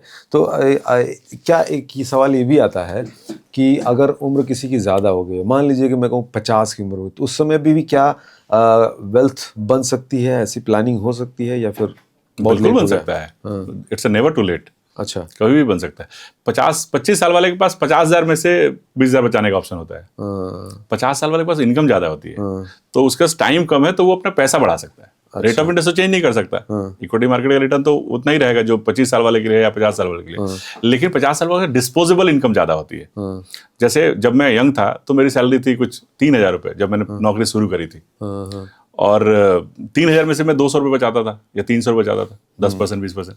फिर धीरे धीरे जब इनकम 5,000 7,000 10,000 हुई तो मैं 3-4 हज़ार बचाने लगा। जब मेरी इनकम 1 लाख हुई तब मैं 30-40 हज़ार बचाने लगा। तो जब आपकी इनकम ज़्यादा होती है, उम्र बढ़ती है, तो आपका इनकम बढ़ता है, तजुर्बा बढ़ता है, इनकम बढ़ता है, तो आपका डिस्पोजेबल बढ़ता है। लेकिन फिर भी आप टाइम को बीट नहीं कर सकते। अगर कम पैसे में अमीर बनना है तो आपको समय जल्दी करना होगा। देर से शुरू करके भी आप अमीर बन सकते हैं। मतलब मैं आपको जस्ट एक एग्जांपल एक एग्जांपल के रूप में बताता हूँ आपको कि अगर एक आदमी 25 से शुरू करता है 10,000 रुपये सेव करना और 12% का रिटर्न आता है, हम लोग 12% ही एज्यूम करते हैं, तो 25 से 60 साल तक वो 35 साल में 10,000 महीने की SIP करे तो वो 60 साल में 42 लाख रुपये बचाता है। 420 महीने हुए 35 साल में, 420 महीने में 10,000 सेव करके 42 लाख बचाएगा। उसके पैसे की वैल्यू होगी 5,51,00,000 12% रिटर्न से। अच्छा। अगर ये आदमी 35 से शुरू करता है, इसको हम लोग कॉस्ट ऑफ डिले के रूप में समझाते हैं लोगों को कि आपका देर से इन्वेस्टमेंट शुरू करना कितना कॉस्टली है। 25 से शुरू किया 10,000 सेव करके तो 42 लाख बने, 42 लाख सेव हुआ और वो पैसा बना 5.5 करोड़ रुपया। अगर 35 से शुरू किया आपने तो आप 60 साल में 25 साल बचाएंगे, 25 साल में अपने 300 महीने हुए 30 लाख रुपए बचाया आपने। उस 30 लाख की वैल्यू होगी 1,70,00,000 रुपए। कहाँ 5.5 करोड़ और कहाँ 1,70,00,000। और अगर आपने 45 से शुरू किया और 10,000 सेव किया और 12% रिटर्न आया तो आप 15 साल में 18 लाख बचाएंगे और उस 18 लाख की वैल्यू होगी 47 लाख रुपीज। आम आदमी 45 से शुरू करता है और 60 साल में 18 लाख का 47 लाख बनाकर खुश है, क्योंकि उसे नहीं पता था कि अगर 35 और 25 पे शुरू करता तो ये इतना बड़ा बन सकता था। ठीक है। और यंग एज में मैं कहता हूँ कि छोटे से शुरू कीजिए और उसमें स्टेप अप कर लीजिए। एक सिर्फ टॉप अप बोलते हैं कि अब अगर यही 25 साल वाला आदमी, उसके पास पैसे कम थे, वो 10,000 से शुरू करता था और इन्फ्लेशन को बीट करने के हर साल 10% बढ़ा दे। मतलब पहले साल 10,000, अगले साल 10,000 पे 10% जोड़ ले 11,000, उसके अगले साल से 11,000 पे 10% जोड़ दे 12,100, ऐसे करके सेव करता रहे हर महीने। और 60 साल में पता है कितना बन जाएगा? जो वो 42 लाख का 5.5 करोड़ बन रहा था ना, उस 42 लाख की जगह उसकी सेविंग हो जाएगी 3.25 करोड़ और उसके पैसे की वैल्यू होगी लगभग 15,76,00,000। जस्ट सिंपली 12% के रिटर्न से। बढ़िया। होम लोन के लेकर एक चीज़ और मैं ज़रा समझना चाहूँगा कि अगर किसी ने होम लोन लिया है और मान लीजिए 25 या 30 साल के लिए लिया है और शुरुआत के लगभग 10 साल तक वो सिर्फ इंटरेस्ट पे करता जा रहा है, अब उसको जो एक पार्ट पे कहते हैं ना कि कुछ अमाउंट दे दो तो आपके मूल से भी पैसे कट जाएंगे, अब उसको देना चाहिए वो पार्ट पे या जैसे जा रहा है वैसे जाने दे? इसको 2 पार्ट में कर देता हूँ आपको। एक जिसने होम लोन नहीं लिया है, लेने के सोच रहा है, और एक वो जो ले चुका है। तो जिसने नहीं लिया है होम लोन, एक कहानी सुनिए। एक राज्य में राजा का चुनाव ना बड़े अजीब तरीके से होता था। वहाँ प्रथा ये थी कि शहर के सारे लोग इकट्ठे होते थे एक जगह और राजपुरोहित आते थे। राजपुरोहित की आंखों पे एक पट्टी बांध दी जाती थी और उनको एक माला दे दिया जाता था। और राजपुरोहित घूमते थे और फिर उछाल के माला फेंकते थे। जिसके गले में माला पड़ गया वो 5 साल का राजा। अच्छा। फिर 5 साल का राजा बना दिया जाता था और 5वें साल उसको उठा के जंगल फेंक दिया जाता था और फिर नए राजा का चुनाव होता था। नया राजा फिर 5 साल के लिए राजा और फिर से उस राजा को जंगल में। तो जब राजा को चुनाव, नए राजा का चुनाव होता था और पुराने राजा को जंगल फेंका जाता था तो पुराना राजा बहुत रोता लगता था क्योंकि किसी को कोई 5 साल राजा रहा हो और उसके बाद उसको जंगल में फेंक दिया जाए। आप इसको रिलेट कीजिएगा आज के यूथ से। तो 5 साल बाद उसको जंगल में फेंक दिया जाए और वो जंगल खूंखार जानवरों से भरा पड़ा है, तो आदमी की स्थिति दर्दनाक हो जाती है। तो अब सिचुएशन ये है कि 5 साल आज कंप्लीट हुआ है, नए राजा का चयन होना है और पुराने राजा को पकड़ने के लिए सैनिक जा रहे हैं। पुराना राजा चुपचाप तैयार होकर बैठा हुआ है। तो सब लोग जब पहुंचते हैं, सैनिक पहुंचते हैं, तो पुराना राजा मुस्कुराता हुआ मिलता है। तो सब हैरान होते हैं देख के, क्योंकि इससे पहले ऐसा कभी नहीं हुआ जब पुराना राजा चुपचाप चला जाए जंगल। अच्छा। क्यों जाएगा? कोई 5 साल जो राजा रहा हो हाँ। उसको जंगल में फेंकेगा तो रोएगा, तकलीफ होगी उसको। तो ये राजा मुस्कुरा रहा है, तो उसके सैनिक उसको बोलते हैं तुमको पता नहीं है कि तुमको कहाँ ले जाया जा रहा है? तो बोला हमको पता है।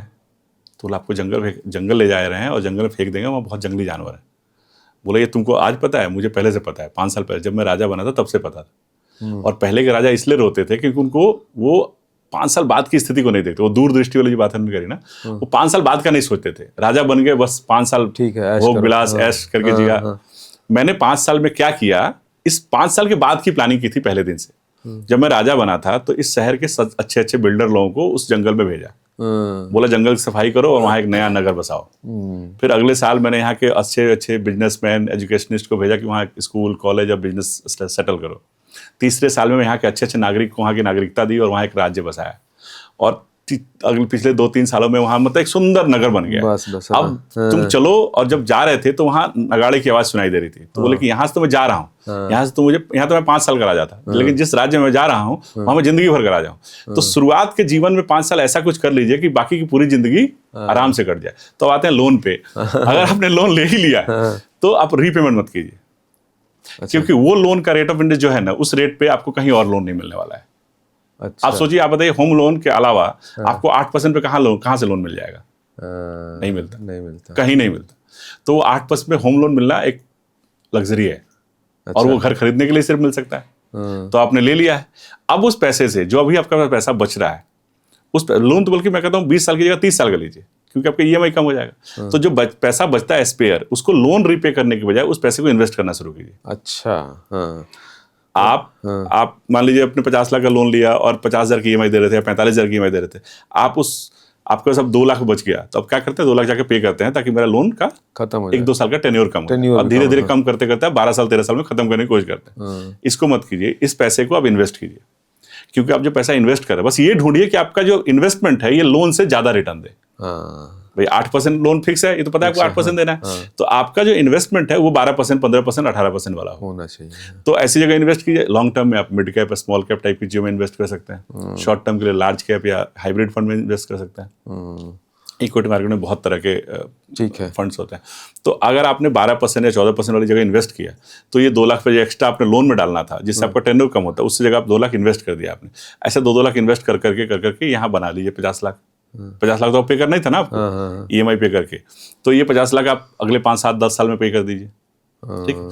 और उस पैसे, अब आपका लोन कब बर्डन लगता है? जब आपको 50 लाख का लोन है आपके ऊपर और 50 लाख आपका है नहीं देने के लिए। वही तभी तक तो बर्डन लगता है। अब आपके एक तरफ तो 50 लाख का लोन है जिसकी 50,000 EMI जा रही है, और एक तरफ 50 लाख का आपका पोर्टफोलियो है। ये पोर्टफोलियो 12% रिटर्न दे रहा है और ये लोन पे 8% का इंटरेस्ट देना है। तो यहाँ आप 4 लाख दे रहे हैं और यहाँ आपको 6 लाख मिल रहा है। तो इसको निकाल के क्यों यहाँ दीजिएगा? अब इस 6 लाख में से निकाल के, इस 6 लाख से SWP कर दीजिए। ये 50 लाख बना के या 30 लाख बना के, 40, जितना भी आप बना पाए, इसमें से SWP कर दीजिए। आपका लोन का EMI ये पे करेगा, इसका इंटरेस्ट पे करेगा। इसको बोलते हैं पैसिव इनकम। जो आपने सबसे पहले बोली थी कि रॉबर्ट कियोसाकी की लाइन कि पैसा आपके लिए काम करेगा। अब आपने जोड़ के 50 लाख बना लिया 5 साल 10 साल में, और 10 साल में 50, अभी आपका 10 साल का लोन बचा हुआ है। अब इस 50 लाख से SWP कीजिए 50,000 महीने की, और आपका EMI कौन दे रहा है? अब आपका इन्वेस्टमेंट। तो ये 50 लाख भी है यहाँ पे, और लोन धीरे धीरे खत्म होकर 0 हो जाएगा। लेकिन ये 50 लाख तो यही रहेगा। ये 50 लाख बोल के बढ़ेगा अगर आप 8% निकाल रहे हैं और 12% बढ़ रहा है। और जिन्होंने लोन नहीं लिया है उनके लिए सलाह ये है कि लोन शुरुआत में लोन थोड़ा अवॉइड कीजिए। शुरुआत में लोन आपके लिए लायबिलिटी बन जाएगा। एटलीस्ट 45 से पहले तो लोन मत लीजिए। 45 तक का पैसा, मतलब 25, 30, 35, जब भी आप शुरू कर रहे हैं, 45 साल की एज तक आप पैसे को बनाइए, बढ़ाइए। खर्च कम कीजिए। देख फार्मूला है, income minus expense equal to saving. पैसा कमाते हैं, खर्च करते हैं, और फिर सोचते हैं जितना बचेगा उतना बचा लेंगे, इतना इन्वेस्ट कर देंगे। ऐसे कभी पैसा नहीं बचता। आपका खर्चा आपकी इनकम से कम कभी होता ही नहीं है। आप देखते हो, उसी तरह से जीने का तरीका ही बन जाता है। आपकी सैलरी अगर अगले महीने 10,000 बढ़ जाए ना, तो आपके खर्चे 10,000 बढ़ जाएंगे। आप सोचिए, जब हम नौकरी करने आए थे शहर में, तो हम जो ड्रीम सैलरी सोच के आए थे ना, उससे कई 2-3 गुना सैलरी आप कमाते होंगे, या लोग कमाते होंगे। बिल्कुल, अधिकांश लोग। लेकिन फिर भी वो हैंड टू माउथ हैं, वो जितना कमाते, क्योंकि उन्होंने जरूरतें अपनी वैसी बना ली। वो उस लग्जरी लाइफ को अपनी लाइफस्टाइल का इतना सघन पार्ट मान लिया कि उससे नीचे उनको तैयार नहीं है। लेकिन सोचिए, अगर 2 महीने नौकरी चली जाए तो क्या होगा? तो मजबूरी में आना पड़ेगा नीचे। तो क्यों ना खुद से चॉइस से नीचे कर लीजिए। तो शुरुआत के 10-15 साल पैसे बचाइए, और 45 की एज में आप मैच्योर हो गए हैं, अब आपके बच्चे हैं, बच्चों ने भी संघर्ष देखा है आपका, किराए घर में रहे हैं, तो जब उनको अपना घर मिलेगा ना तो उनको उस घर की वैल्यू भी होगी। ठीक है, आपकी पत्नी उस घर को सजा के भी रखेंगी। और 45 के बाद आप खर्च कीजिए सारा पैसा, जो आप कमा रहे हैं सारा खर्च कीजिए। जो पहले 45 तक जो पैसा बचा है ना, वो पैसा आपके लिए एक सेकंड सोर्स ऑफ इनकम बन जाएगा। तो आपकी नौकरी जाने के बाद भी वो एक single source, additional source of income है। बहुत बढ़िया, शानदार।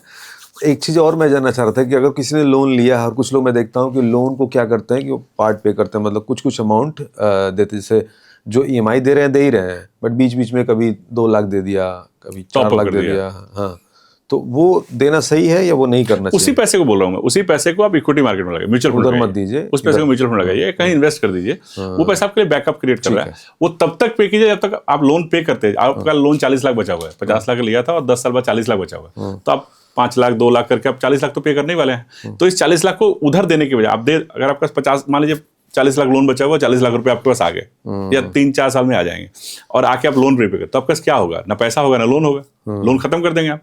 उसकी बजाय इस पैसे को इन्वेस्ट कीजिए, तो आपके पास लोन भी है, पैसा भी है। लोन सरदर्द है, लेकिन पैसा इन्वेस्ट भी तो है। अभी 40 लाख ग्रो होगा और इससे इसको पे कीजिए। हाँ, इसके इंटरेस्ट से इसका ईएमआई पे कर दीजिए, तो 5-10 साल बाद देखेंगे आपका ये इंटरेस्ट के फ्री, मतलब गैप से पैसा बन गया, क्योंकि इसका रेट ऑफ इंटरेस्ट 8 है, इसका 12 है, तो 4% का डिफरेंस आएगा, वो 40 लाख पे 4% आएगा, तो हर साल बढ़ता जाएगा। अच्छा, लोन के साथ लोग ये जो इंश्योरेंस लेते हैं वो ठीक है या वो मार्केटिंग है? देखिए, इंश्योरेंस एक जरूरत है। अब जरूरत उसको कैसे आप लेते हैं और आपकी समझ के ऊपर डिपेंड करता है कि मतलब लोन पे इंश्योरेंस की लोन बताता हूँ। लोन पे इंश्योरेंस क्यों लिया जाता है? लोन पे 2 तरह का इंश्योरेंस मिलता है। एक प्रॉपर्टी का इंश्योरेंस होता है, आप घर के लिए लोन लेते हैं तो घर का इंश्योरेंस होता है, और एक उस आदमी का इंश्योरेंस होता है जिसने लोन लिया है। अच्छा। तो लोन, अगर मैंने 1 करोड़ की प्रॉपर्टी खरीदी और मैंने 70-80 लाख का लोन लिया, तो बैंक ये देखता है कि अगर इस आदमी को कुछ हो गया तो यही आदमी कमाता है घर में, और इसी आदमी ने लोन लिया है, यही आदमी रीपे करेगा, तो अगर इसे कुछ हो गया तो बैंक का पैसा लौटाएगा कौन? तो बैंक की स्ट्रेटेजी सही है। बैंक अपने आप को सिक्योर करने के लिए आपको एक इंश्योरेंस देता है कि आपका इंश्योरेंस 70 लाख का एक इंश्योरेंस ले लीजिए, ताकि आपको कल कुछ होगा तो ये 70 लाख बैंक को पे हो जाएगा, तो बैंक के लिए सेफ है। अब आप बैंक से लेने के बजाय आप खुद से भी इंश्योरेंस ले सकते हैं। आप 70 लाख का ही क्यों ले रहे हैं? आप 1 करोड़ का ले लीजिए, 2 करोड़ का ले लीजिए, अफोर्ड कर सकते हैं तो आपकी इनकम का 10 गुना 5 करोड़ का ले लीजिए, और उस उतने पैसे लेने के बाद तो आपका अभी अगर आपको कुछ होगा तो आपका लोन, इंश्योरेंस कंपनी जितना पैसा देगी उसमें से आपकी पत्नी के पास चॉइस होगा कि लोन को पे करना है या लोन का ईएमआई देते रहना है। तो इंश्योरेंस के साथ जो मिलता है, लोन के साथ जो मिलता है, उसको थोड़ा एवेल्युएट करें। आप देखें उसमें क्या होता है। नॉर्मली आप 50 लाख का लोन ले रहे हैं तो वो लोग क्या करते हैं, 2 लाख का 1.5 लाख का लोन सिंगल इंश्योरेंस प्रीमियम पे कर देते हैं, और 50 लाख की ईएमआई को 51 लाख की ईएमआई के रूप में कन्वर्ट कर देते हैं। उसकी बजाय वो इंश्योरेंस जो 1 लाख आप वन टाइम दे रहे थे, उसको 10,000 में सिंगल मिल सकता था, रेगुलर रूप में मिल सकता था। तो आप बाहर से लें 10,000 की ईएमआई या 20,000 की जो भी एनुअल प्रीमियम है, और उस पर इंश्योरेंस लें, उस पर पत्नी को नॉमिनी बनाए बजाय कि बैंक को नॉमिनी बनाने की। अगर बैंक कहता है कि नहीं हम नॉमिनी रहेंगे, तो उनको असाइन कर दीजिए बैंक के फेवर में। असाइनमेंट होता है कि जब तक ये लोन है तब तक तो इस पैसे का मालिक बैंक रहेगा, लेकिन जैसे मेरा लोन खत्म होगा ये पैसा मेरी पत्नी को मिलेगा। तो 4 साल बाद, 5 साल बाद, 10 साल बाद मुझे कुछ होता है, तब तक लोन इतना थोड़ी बचा होगा। अगर 50 लाख का लोन लिया तो हो सकता है 35 लाख लोन बचा हो, लेकिन इंश्योरेंस का अमाउंट अगर 50 लाख है तो इंश्योरेंस के अमाउंट से 50 लाख मेरी पत्नी को मिले, उसमें से 35 लाख पे हो, 15 लाख मेरे घर में आए। तो लोन के साथ इंश्योरेंस लेने के बजाय आप बाहर से इंश्योरेंस ले सकते हैं। ठीक है, बड़ी इंटरेस्टिंग बातें हो रही हैं, लेकिन वक्त को ध्यान में रखते हुए जो मेरे कुछ सवाल हैं वो सारा कवर हो जाए तो थोड़ा जल्दी में हम इसको कवर करते जाएंगे। टैक्स बचाने में लोग कहाँ गलती करते हैं? टैक्स भी बचाना एक मिडिल क्लास के लिए बड़ा सिरदर्द है। अब आई थिंक ओल्ड फैशन हो गया टैक्स बचाना। ठीक, अब हिंदुस्तान में कमाना है तो आपको टैक्स तो देना पड़ेगा। भारत के रूल को तो आपका कितनी भी जल्दी में हो, आप चाहे हॉस्पिटल जा रहे हो या कहीं जा रहे हो, अगर सामने रेड लाइट है तो आपको रुकना ही पड़ेगा। ठीक है। तो भारत में अगर आप पैसा कमा रहे हैं, इनकम है आपकी, तो इनकम के ऊपर इनकम टैक्स तो लगेगा ही लगेगा। ठीक है। पहले जो टैक्स स्लैब होता था उसके अनुसार 80C, 80D और कई सारे सेक्शन दिए गए हैं जिसके अनुसार आप टैक्स बचा सकते थे। आजकल लोग जो नया वाला टैक्स रिजीम है उस पर प्रेफर करते हैं। उसमें गवर्नमेंट आसान भी कर देगी, कोई टैक्स बचाने का झमेला नहीं है। आप जिस स्लैब में आते हैं उस स्लैब के हिसाब से टैक्स दीजिए, और वो टैक्स रेट थोड़ा कम है। तो जब भी आप रिटर्न फाइल करते हैं तो आप ये कैलकुलेट करें, देखें कि आपका पुराने टैक्स रिजीम में कितना टैक्स बन रहा है और नए टैक्स रिजीम में अगर जाते हैं तो कितना टैक्स बन रहा है। आप देखेंगे नए टैक्स रिजीम में हो सकता है आपका टैक्स कम हो। अगर आप बहुत सेविंग करते हैं और हर सेक्शन को फुलफिल कर रहे हैं तो पुराने टैक्स रिजीम में हो सकता है आपका थोड़ा टैक्स बच जाए। तो टैक्स बचाने के लिए 2 सेक्शन जो सबसे इंपॉर्टेंट सेक्शन है, एक है 80C अगर आप ओल्ड टैक्स रिजीम में है। 80C में आपका PPF का पैसा जाता है, वो आता है। आप इंश्योरेंस के लिए जो प्रीमियम देते हैं वो आता है। आप बच्चों की जो फीस भरते हैं, उसमें जो ट्यूशन फीस वाला पार्ट होता है वो होता है। पीपीएफ, सुकन्या समृद्धि, पीएफ के अलावा जो बाहर से लोग पब्लिक प्रोविडेंट फंड में पैसा डालते हैं वो भी उसके अंदर आता है। सुकन्या समृद्धि बच्चों के लिए पैसा डालते हैं वो भी आता है। तो 80C में इतनी सारी चीज़ें आती हैं। अप टू 1.5 लाख तक का टैक्स एग्जम्पशन मिलता है। 80D में मेडिक्लेम के लिए 25,000 तक का टैक्स बेनिफिट मिलता है। आप खुद के लिए मेडिक्लेम अपने परिवार के लिए खरीदते हैं तो उससे 25,000 तक का टैक्स आपके इनकम में से कम हो जाता है। तो 80C और 80D में जितना पैसा आपने इन्वेस्ट किया, जितना पैसा दिया, वो पैसा आपकी इनकम में से माइनस कर दिया, बाकी पे टैक्स लगता है। अच्छा, तो गवर्नमेंट ने उसका टैक्स रिजीम जो नया किया उसको थोड़ा और सरल कर दिया है। थोड़ा टैक्स लोअर इनकम वालों को थोड़ा कम टैक्स के दायरे में ला दिया है। तो अगर कम इनकम है, एक मध्यम इनकम है, तो आप नए टैक्स रेजिम में आएंगे तो आपको टैक्स कम भी लगेगा और आपको न्यू रिजीम में, न्यू रिजीम में। लेकिन अगर आपकी इनकम ज़्यादा है और आप होम लोन भी लिए हैं, 80C भी करते हैं, 80D भी करते हैं, तो आप पुराने हो सकता है, पुराने वाले में टैक्स आपका बचे। बट कैलकुलेट करते समय आपके चार्टर्ड अकाउंटेंट के पास एक फॉर्मेट होता है जिसमें बताता है कि पुराने टैक्स रेजिम में इतना टैक्स बन रहा है, नए टैक्स रेजिम में, तो उससे हिसाब से आप डिसीजन लें।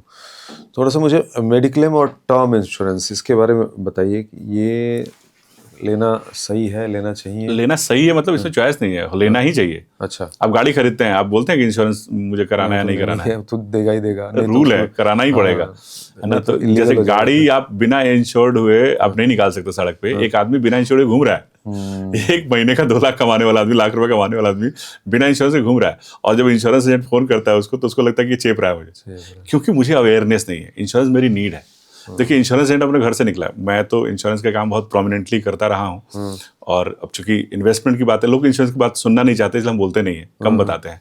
लेकिन इंश्योरेंस आपकी ज़रूरत है, बहुत ज़्यादा ज़रूरत है। आप सोचिए, आप एक ऐसी जगह रह रहे हैं, आप इस शहर में आप किसी 2 या 3 लोगों के नाम बताइए जो आपके नहीं रहने पर आपके परिवार का ख्याल रख सकते हैं। कोई है?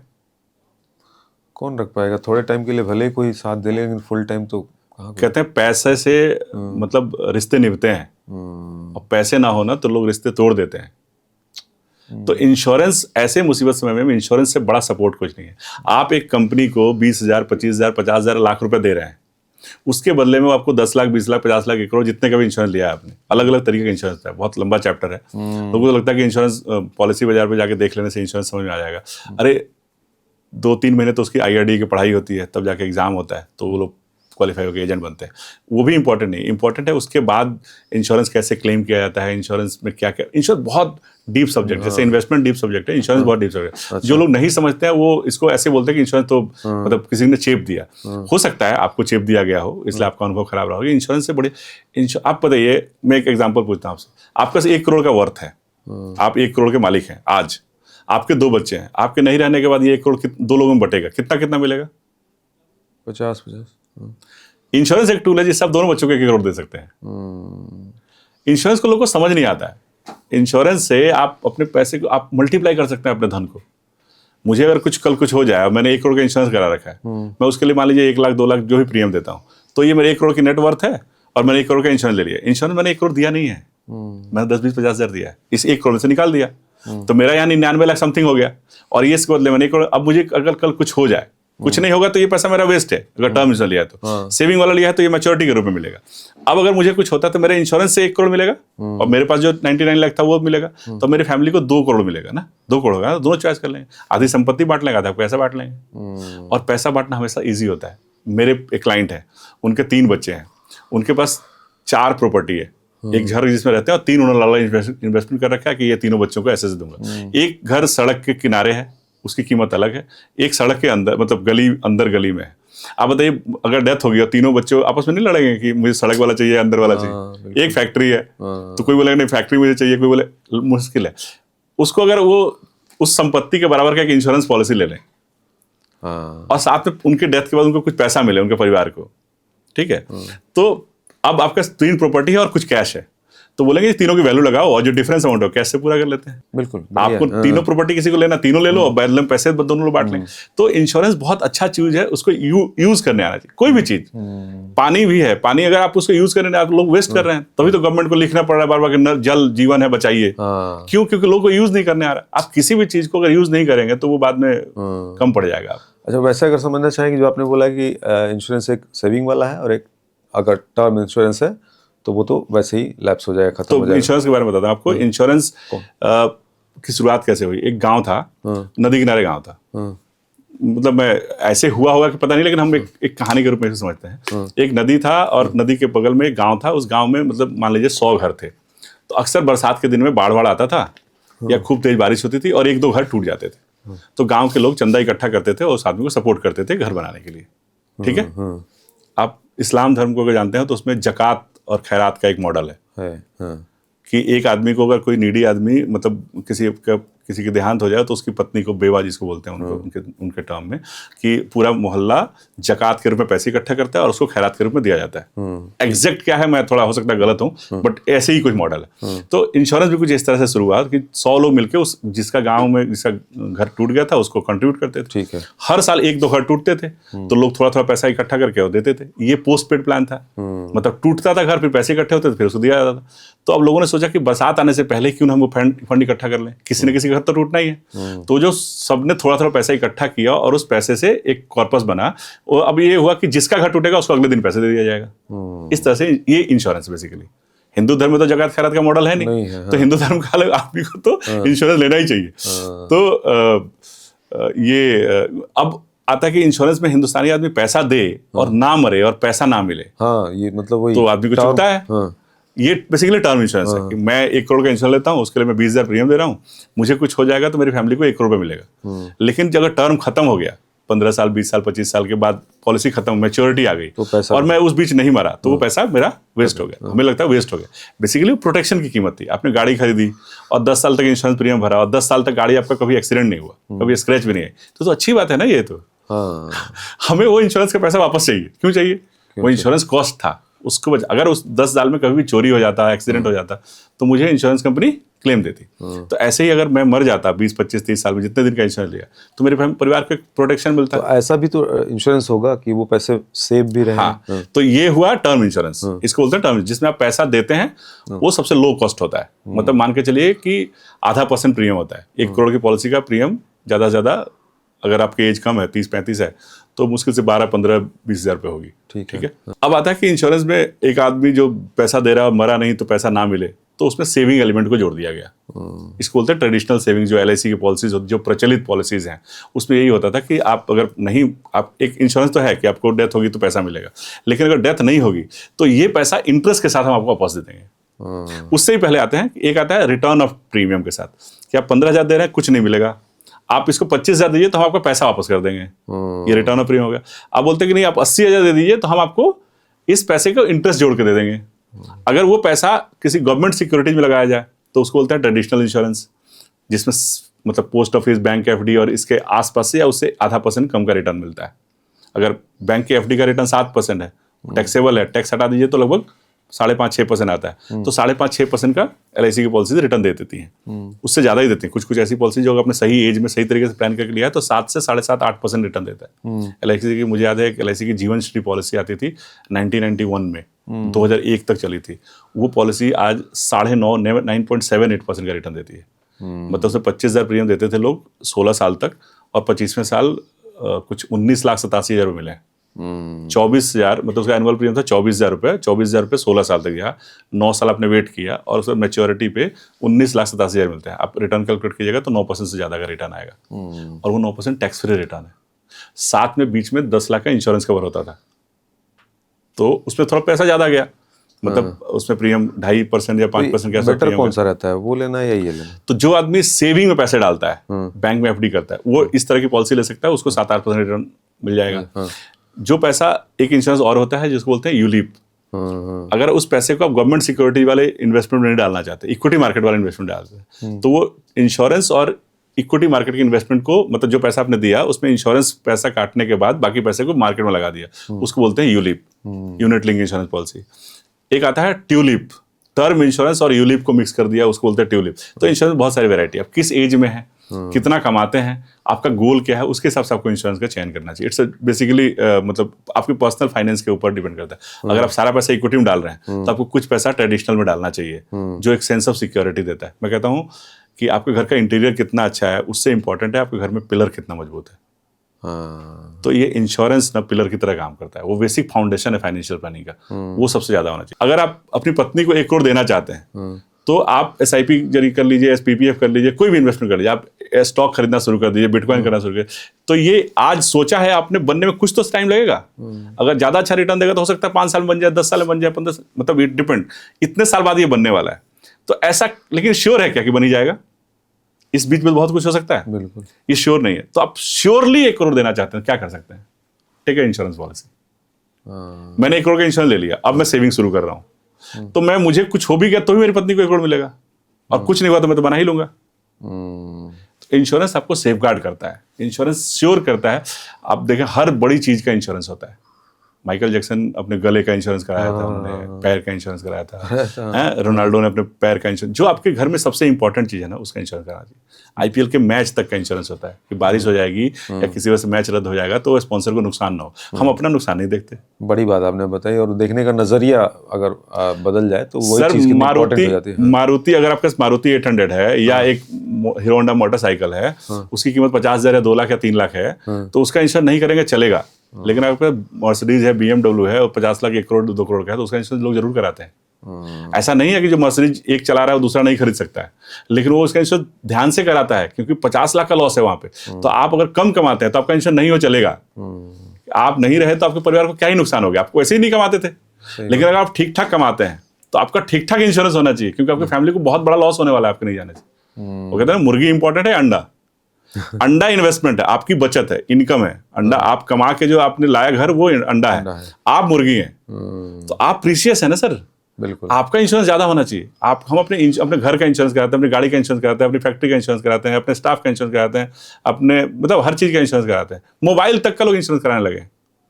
लेकिन जिस आदमी ने मोबाइल खरीदा, गाड़ी खरीदा, घर खरीदा, वो आदमी और आगे 10-15 साल में क्या क्या कर सकता है, उसका इंश्योरेंस क्यों नहीं होना चाहिए? उसका सबसे ज्यादा होना चाहिए। True, very true. तो इंश्योरेंस एक डीप सब्जेक्ट है, लोग को समझ नहीं आता है। इंश्योरेंस थोड़ा ट्रिकी चीज है, उसको समझने के लिए आपको थोड़ा ध्यान लगाना पड़ेगा, थोड़ा समझना पड़ेगा। इन्वेस्टमेंट सरल हो गया है आजकल, क्योंकि आप जिस चीज को ज्यादा करते हैं वो सरल हो ही जाता है। सरल हो ही जाता है। तो चलो, तो इन्वेस्टमेंट पे एक और इन्वेस्टमेंट की बात कर लेते हैं जो ट्रेडिशनल है। अगर मैं गोल्ड और सिल्वर की बात करूँ, गोल्ड जिस तरह से भागा है इस दौरान, तो अभी उसके ज़रिए इन्वेस्ट करना ठीक रहेगा? अगर अभी देखें गोल्ड क्या, तो तकरीबन 1,62,000 ये चल रहा है रेट, तो अभी गोल्ड में इन्वेस्ट करना सही रहेगा, सिल्वर में इन्वेस्ट करना सही रहेगा? हम लोगों ने जब शुरू में बात करी थी ना, तो पहले ही हमने बात करी थी 4 कैटेगरी है: debt asset class, equity asset class, real estate और precious metal, gold, silver, copper जिसमें आता है। तो गोल्ड का आप अगर पीछे 10, 15, 20 साल का आप रिटर्न देखेंगे, आप देखेंगे तो हर चीज़ ना दुनिया में, देखिए दुनिया में जो जितना वेल्थ है ना, पैसा है ना, ये दुनिया में कुछ 3% लोगों के पास 97% पैसा है, और 97% लोगों के पास दुनिया के वेल्थ का 3% है। मतलब आप अब हिंदुस्तान में अगर आप 140 करोड़ लोग हैं, आपको पता है पिछले साल कितने लोगों ने इनकम टैक्स फाइल किया? सिर्फ 7 या 8 करोड़ लोगों ने। अच्छा। इसका मतलब क्या है कि 5% लोग हिंदुस्तान में 5 लाख से ऊपर कमाते हैं। ठीक है, इनकम टैक्स डेटा के हिसाब से ऐसे ले लीजिए ना, हिंदुस्तान में कितने लोगों ने रिटर्न फाइल किया, हिंदुस्तान की आबादी कितनी, तो 140 करोड़ में 7 करोड़ लोगों ने इनकम टैक्स फाइल किया। तो कितना हुआ ये? 5%। 5%। तो इसका मतलब यह है कि हिंदुस्तान में 5% लोग ही 5 लाख से ज्यादा कमा रहे हैं, तो बाकी के 95% लोग उससे कम कमा रहे हैं। बिल्कुल। 1-2% लोग मान लेते हैं कि जिन्होंने टैक्स छुपाया, इनकम छुपाई, कोई भी लोग, तब भी 90% लोगों के पास उतना पैसा नहीं है जितना 10% लोगों के पास। ऐसे दुनिया में 97% लोगों के पास 3% वेल्थ है, और 3% लोगों के पास 97% वेल्थ है। वो जिस सेक्टर में पैसा डालते हैं उधर बूम आता है। आपको याद होगा 2010, 11, 12, 13 में हर आदमी घर खरीद रहा था। जिसका से एक घर था वो दूसरा घर खरीद रहा था। आज नहीं हो रहा है, वो नहीं हो रहा है। पिछले 1 साल में गोल्ड खरीदा जा रहा है और सिल्वर खरीदा जा रहा है। ऐसा थोड़ी कि अचानक से गोल्ड की महत्व हो गई है या अचानक से सिल्वर प्रीशियस हो गया है, ऐसा नहीं है। आज से 4 साल 5 साल पहले जब कोविड आया था, हर आदमी स्टॉक खरीद रहा था, हर आदमी। तो ये एक साइकिल है, अलग अलग सेक्टर में अलग अलग टाइम पे बूम आता है। यहाँ से पैसा निकलता है, इक्विटी से पैसा निकलता है, तो वो रियल एस्टेट में जाता है, गोल्ड में जाता है। गोल्ड से और रियल एस्टेट, अभी कोई भी रियल एस्टेट की इक्विटी की बात नहीं कर रहा है। 2 साल पहले रियल एस्टेट में खूब बूम आया, आपने देखा होगा, प्रॉपर्टी के रेट 1 साल 2 साल में दोगुने हो गए। वही हाल हुआ है मेटल में, पिछले 1 साल में दोगुना हुआ है, और वही आगे मैं ऐसा अनुमान कह रहा हूँ, आप इसको रिकॉर्ड करके रख ही रहे हैं, तब देखिएगा आने वाले 3 साल में हर आदमी फिर इक्विटी मार्केट की बात कर रहा होगा। अच्छा। आज कोई नहीं कर रहा है, तो आपको भीड़ से बचना चाहिए। मतलब जहाँ अच्छा। पूरी दुनिया जा रही हो वहाँ रिटर्न बन गया है। हाँ। 1 साल पहले जब 70,000 का सोना था तब वो खरीदना चाहिए था, या आज 1,40,000 1,50,000 का तब खरीदना चाहिए? आप बताइए कब खरीदना चाहिए? वो टाइम तो सही था। हाँ। वो टाइम ज्यादा अच्छा था क्योंकि 1 साल में रिटर्न बना। अभी आप ये सोच के, अभी आप पैसा ये डाल के सोच के डाल रहे हैं ना कि ये 1.5 लाख अगले 1 साल में 3 लाख हो जाएगा। अगर ऐसा हुआ तो ठीक है, वेल एंड गुड। नहीं हुआ तो आपको पैसा हो सकता कम रिटर्न दे। तो आपको अंडर वैल्यूड चीजों में इन्वेस्ट करना चाहिए। ठीक है, आपके पोर्टफोलियो का 10-20% होना चाहिए। हाँ। मतलब रियल एस्टेट चारों में होना चाहिए, जो 4 एसेट क्लास बताया ना, रियल एस्टेट, गोल्ड सिल्वर, और एक डेट फिक्स एसेट क्लास और डेट चलिए इक्विटी एसेट। इसको एग्जांपल समझते हैं। मान लीजिए किसी के पास 50 लाख हो और वो उसको इन्वेस्ट करना चाह रहा है, तो किस तरह से, किस रेशियो में डिवाइड करे वो? 50 लाख रुपया है, उसको इन्वेस्ट करना चाहते तो अलग रणनीति होगी। उसका नेटवर्थ ही अगर 50 लाख है, 50 लाख मतलब उसका घर नहीं है, उसकी गाड़ी नहीं है, या उसके घर में ज्वेलरी नहीं है, उस सबको देखिए, वो सब उसके नेटवर्थ का हिस्सा है। अगर उसका घर है तो वो भी एक एसेट है। नहीं, 50 लाख रुपए ही है मान 50 लाख रुपया है। और उसकी एज कितनी है?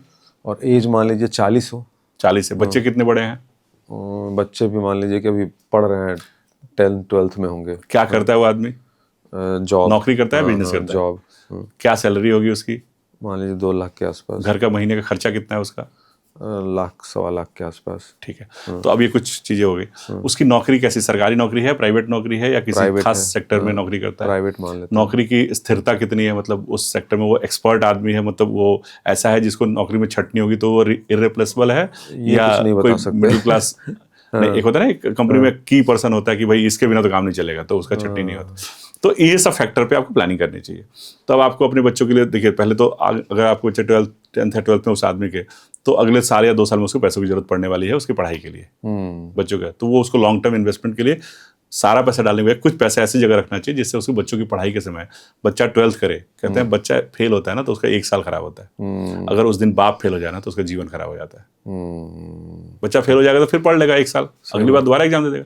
लेकिन अगर वो पढ़ के पास हो गया, क्वालिफाई कर, IIT क्वालिफाई कर लिया, IIM क्वालिफाई कर लिया, और आपको फीस देने के लिए 5 लाख 10 लाख कुछ डिमांड किया, और उस दिन आपके पास पैसे नहीं है, तो उसका पूरा कैरियर खराब हो जाएगा। तो बीइंग अ पेरेंट आपके पास पैसे होने चाहिए, भले जरूरत पड़े या ना पड़े। ठीक है, आप एटलीस्ट तो बच्चा कहे कि मुझे ये कोचिंग करनी है तो मैं पढ़ा सकूं, मैंने उसे जन्म दिया तो इतना धैर्य तो बनता ही है। और ये कोई एक दिन में हुआ नहीं है, ये नौबत 18 साल बाद आई है। तो 18 साल तक मैं आंख मूंद के रहूंगा तभी आएगा ना ऐसा वक्त। तो मुझे 18 साल थोड़ा थोड़ा पैसा भी जुड़ा होता है, आज मान लीजिए 50 लाख हो गया, तो उसमें से 10 या 20 लाख रुपया मुझे डिपेंडिंग कि मैं क्या उस बच्चे को पढ़ाना चाहता हूँ, उसके हिसाब से एक पैसा अलग रखना चाहिए। ठीक है। चाहे उसको बैंक की FD में रख दीजिए, ना उसको गोल्ड में लगाइए, ना उसको इक्विटी में लगाइए, ठीक है। क्योंकि अगले 2 साल में गोल्ड भी कहाँ जा सकता है किसी को नहीं पता, इक्विटी मार्केट कहाँ जाएगा किसी को नहीं पता। ठीक है। उस पैसे को लिक्विड फंड या FD में रख लीजिए, 6-7% रिटर्न आएगा, और वो पैसा सेफ रहेगा, इजिली अवेलेबल रहेगा। अब बाकी बचा 20-30 लाख रुपया, 30 लाख मान लेते हैं। 30 लाख में से आपने बताया कि इन्वेस्ट ही करना है, तो उस 30 लाख को 3-4 टुकड़े में कीजिए, एटलीस्ट 3 टुकड़े में कीजिए। एक 10 लाख तो आप हाई रिस्क में लगाइए, मिड एंड स्मॉल कैप, जहाँ पे इक्विटी में लगाइए, जहाँ पे आपको अच्छा खासा रिटर्न मिले, और ये आप रिटायरमेंट के लिए सोच के लगाइए। अगर आपने वो 10 लाख रुपए इक्विटी में डाला, मिड एंड स्मॉल कैप, उसका रिटर्न पास्ट में बहुत अच्छा रहा है, बहुत ही अच्छा रहा है, मतलब 18-20% का रिटर्न आया है। इस रिटर्न से अगर डालेंगे ना तो 3 या 4 साल में पैसा डबल हो जाता है। ठीक। तो सोचिए अगर 20 साल 40 साल का आदमी को 20 साल में ये 4-4 साल वाला साइकिल 5 बार आएगा, तो उसका पैसा 20 का 10 का 20, 20 का 40, 40 का 80, 80 का 160, और 160 का 3 करोड़ 20 लाख हो सकता है अगर 18-20% रिटर्न आ गया। हालांकि ये जरूरी नहीं कि आ ही जाए, डिस्क्लेमर है, नहीं, पास्ट रिटर्न इज नॉट मतलब रिफ्लेक्शन ऑफ, मतलब ये कोई गारंटी नहीं है कि फ्यूचर में ऐसा ही होगा, बट 2-3 करोड़ बन सकता है। हाई रिस्क में डालिए। ठीक है। एक 10 लाख रुपए को आप मॉडरेट रिस्क में डालिए, ठीक है, लार्ज कैप या हाइब्रिड फंड में डालिए, और 10 लाख रुपए में से 5 लाख डालिए आप उसमें मेटल में, गोल्ड सिल्वर ETF ले लीजिए, गोल्ड का या सिल्वर का या कॉपर का। हाँ, वो इसलिए नहीं कि वो बहुत ज्यादा बढ़ जाएगा, इसलिए क्योंकि आपको ये अफसोस नहीं रहेगा, ये फियर ऑफ मिसिंग आउट है ना कि पूरी दुनिया ने लगा लिया, मैंने नहीं लगाया, तो ये 5 लाख थोड़ा हाई रिस्क हो गया। अच्छा, लेकिन 5 लाख लगाइए, और 5 लाख किसी डेट एसेट क्लास में लगाइए। आप इंश्योरेंस की कोई अच्छी पॉलिसी ले सकते हैं जिसमें एक श्योर शॉट हो कि 20 साल बाद मुझे इतना पैसा मिलेगा, ठीक है, या 5 लाख को कम भी कर सकते हैं, ज्यादा भी कर सकते हैं, डिपेंडिंग ऑन, और वो डिपेंड करता है वो पैसा, क्योंकि वो ऐसी जगह रखिए जो देखिए पैसा लगाते समय 4 कंपोनेंट होते हैं, लोग अधिकांशतः 1 या 2 देखते हैं। पता 4 क्या क्या है? सबसे पहला सेफ्टी ऑफ कैपिटल, आप पैसे को कहाँ रख रहे हैं, वो पैसा कितना सेफ है। दूसरा है रिटर्न ऑन कैपिटल, इसी पे सबका फोकस है आजकल, ठीक है। तीसरा है लिक्विडिटी, जरूरत पड़ने पे पैसा कब मिल सकता है। है। और चौथा है टैक्स, इस पैसे को जब मुझे मिलेगा तो कितना टैक्स देना पड़ेगा। ठीक है, अगर अपने बैंक में पैसा रखा है और वो जिस दिन आएगा आप ऑलरेडी 30% वाले ब्रैकेट में, तो आपको 30% टैक्स देना पड़ेगा। तो अगर आपने 10 लाख कहीं डाला और वो 20 लाख हो गया मेरे 10 साल बाद, तो उसमें से आपको 3 लाख पर टैक्स के रूप में देना पड़ जाएगा। तो आपको रिटर्न जो 7% दिख रहा था वो 5% हो जाएगा। तो ऐसी जगह डालिए जहाँ रिटर्न कम, जहाँ टैक्स कम हो। रिटर्न अगर 1% कम भी हो, लेकिन अगर टैक्स फ्री हो तो वो फर्क पैदा कर सकता है। तो इस तरह से पोर्टफोलियो प्लानिंग कीजिए। और वो 20 लाख जो है, उस 20 लाख को भी आप ऐसी जगह डालिए जहाँ जो बच्चे के लिए अपने एजुकेशन के लिए रखा, उसको एफडी में डाल दीजिए, उसके इंटरेस्ट से आप एसआईपी कर दीजिए। ठीक है, और धीरे जैसे बच्चे की जरूरत पूरी हो जाए, आपको लगे पढ़ाई के लिए इस्तेमाल हुआ या नहीं हुआ, तो उस पैसे की आगे रणनीति कर सकते हैं कि ये 4 जहाँ सेक्टर डाला है, वहाँ जब जिस दिन आपको फिर टॉपअप करना है तो कौन सा सेक्टर डाउन है, मिड कैप गिरा हुआ तो मिड कैप में डालिए, स्मॉल कैप गिरा हुआ स्मॉल कैप डालिए, गोल्ड गिरा हुआ तो गोल्ड में डालिए। तो अलग अलग टाइम पे, मतलब start early, save regularly, invest wisely और रिव्यू रेगुलरली। मतलब हर साल 2 साल पे एक बार रिव्यू करते रहिए कि मुझे जाना यहाँ था, मैं कहाँ तक पहुंचा हूँ। बढ़िया बढ़िया। किसी की कहे सुने पे ना इन्वेस्ट नहीं करना चाहिए। प्रॉपर एक आदमी जो उसके लिए रेस्पॉन्सिबल हो, कोई आपका एडवाइजर होता है। आप किसी से पूछें कि मेरा सर दर्द हो रहा है, आप किसी दोस्त से पूछिए तो बोलेगा, कोई बोलेगा डिस्प्रिन खा लो, कोई बोलेगा सेरिडॉन खा लो, 10 लोग कोई बोलेगा गर्म पानी पी लो। आप डॉक्टर को फीस देके जब वही दवाई लेंगे ना, तो डॉक्टर की रेस्पॉन्सिबिलिटी है कि आपका सर दर्द ठीक होना चाहिए। मतलब नहीं ठीक हुआ तो कोई केस नहीं कर सकते आप, लेकिन वो फिर जिम्मेवारी से रेस्पॉन्सिबल होकर आपको सलाह देता है। ऐसे ही कोई एडवाइजर चुनिएगा तो वो आपको आपके गोल के हिसाब से आपके लिए कौन सा इंस्ट्रूमेंट सही है, किस तरह से करना चाहिए, वो आपको, क्योंकि उसके लिए वो उसी काम के लिए है ना। सही बात है। तो बिल्कुल, बहुत सही बात आपने कही। अच्छा, मुझे एक चीज़ और बताइए, जैसे कि अगर किसी फ्लैट सोसाइटी में अगर आप घर लेते हैं तो उसकी एज लगभग 50 साल मानी जाती है, हाँ, तो ऐसे में, और जबकि प्रॉपर्टी के रेट अब एक तरह से देखा जाए तो पीक पे जा चुके हैं, तो उसमें इन्वेस्ट करना सही है? यंग एज में मत लीजिए, शुरुआत में मत लीजिए, शुरू में मत लीजिए। आप जिस घर को खरीदने के लिए 1 करोड़ खर्च कर रहे हैं वो 25,000 में अवेलेबल है। अच्छा, तो 99,97,000 75,000 को इन्वेस्ट कीजिए। अगर आपका 1 करोड़ है भी तो उस 1 करोड़ को इन्वेस्ट कीजिए। अगर आपके पास 1 करोड़ है और आप फ्लैट खरीदना चाहते हैं तो 1 करोड़ को इन्वेस्ट कीजिए। उससे उसके इंटरेस्ट से आप उससे बढ़िया घर अफोर्ड कर सकते हैं। अच्छा। और वो 1 करोड़ 5 साल बाद जब 1.5 करोड़ 2 करोड़ हो जाए तो उससे बढ़िया घर अफोर्ड कर पाएंगे। बढ़िया।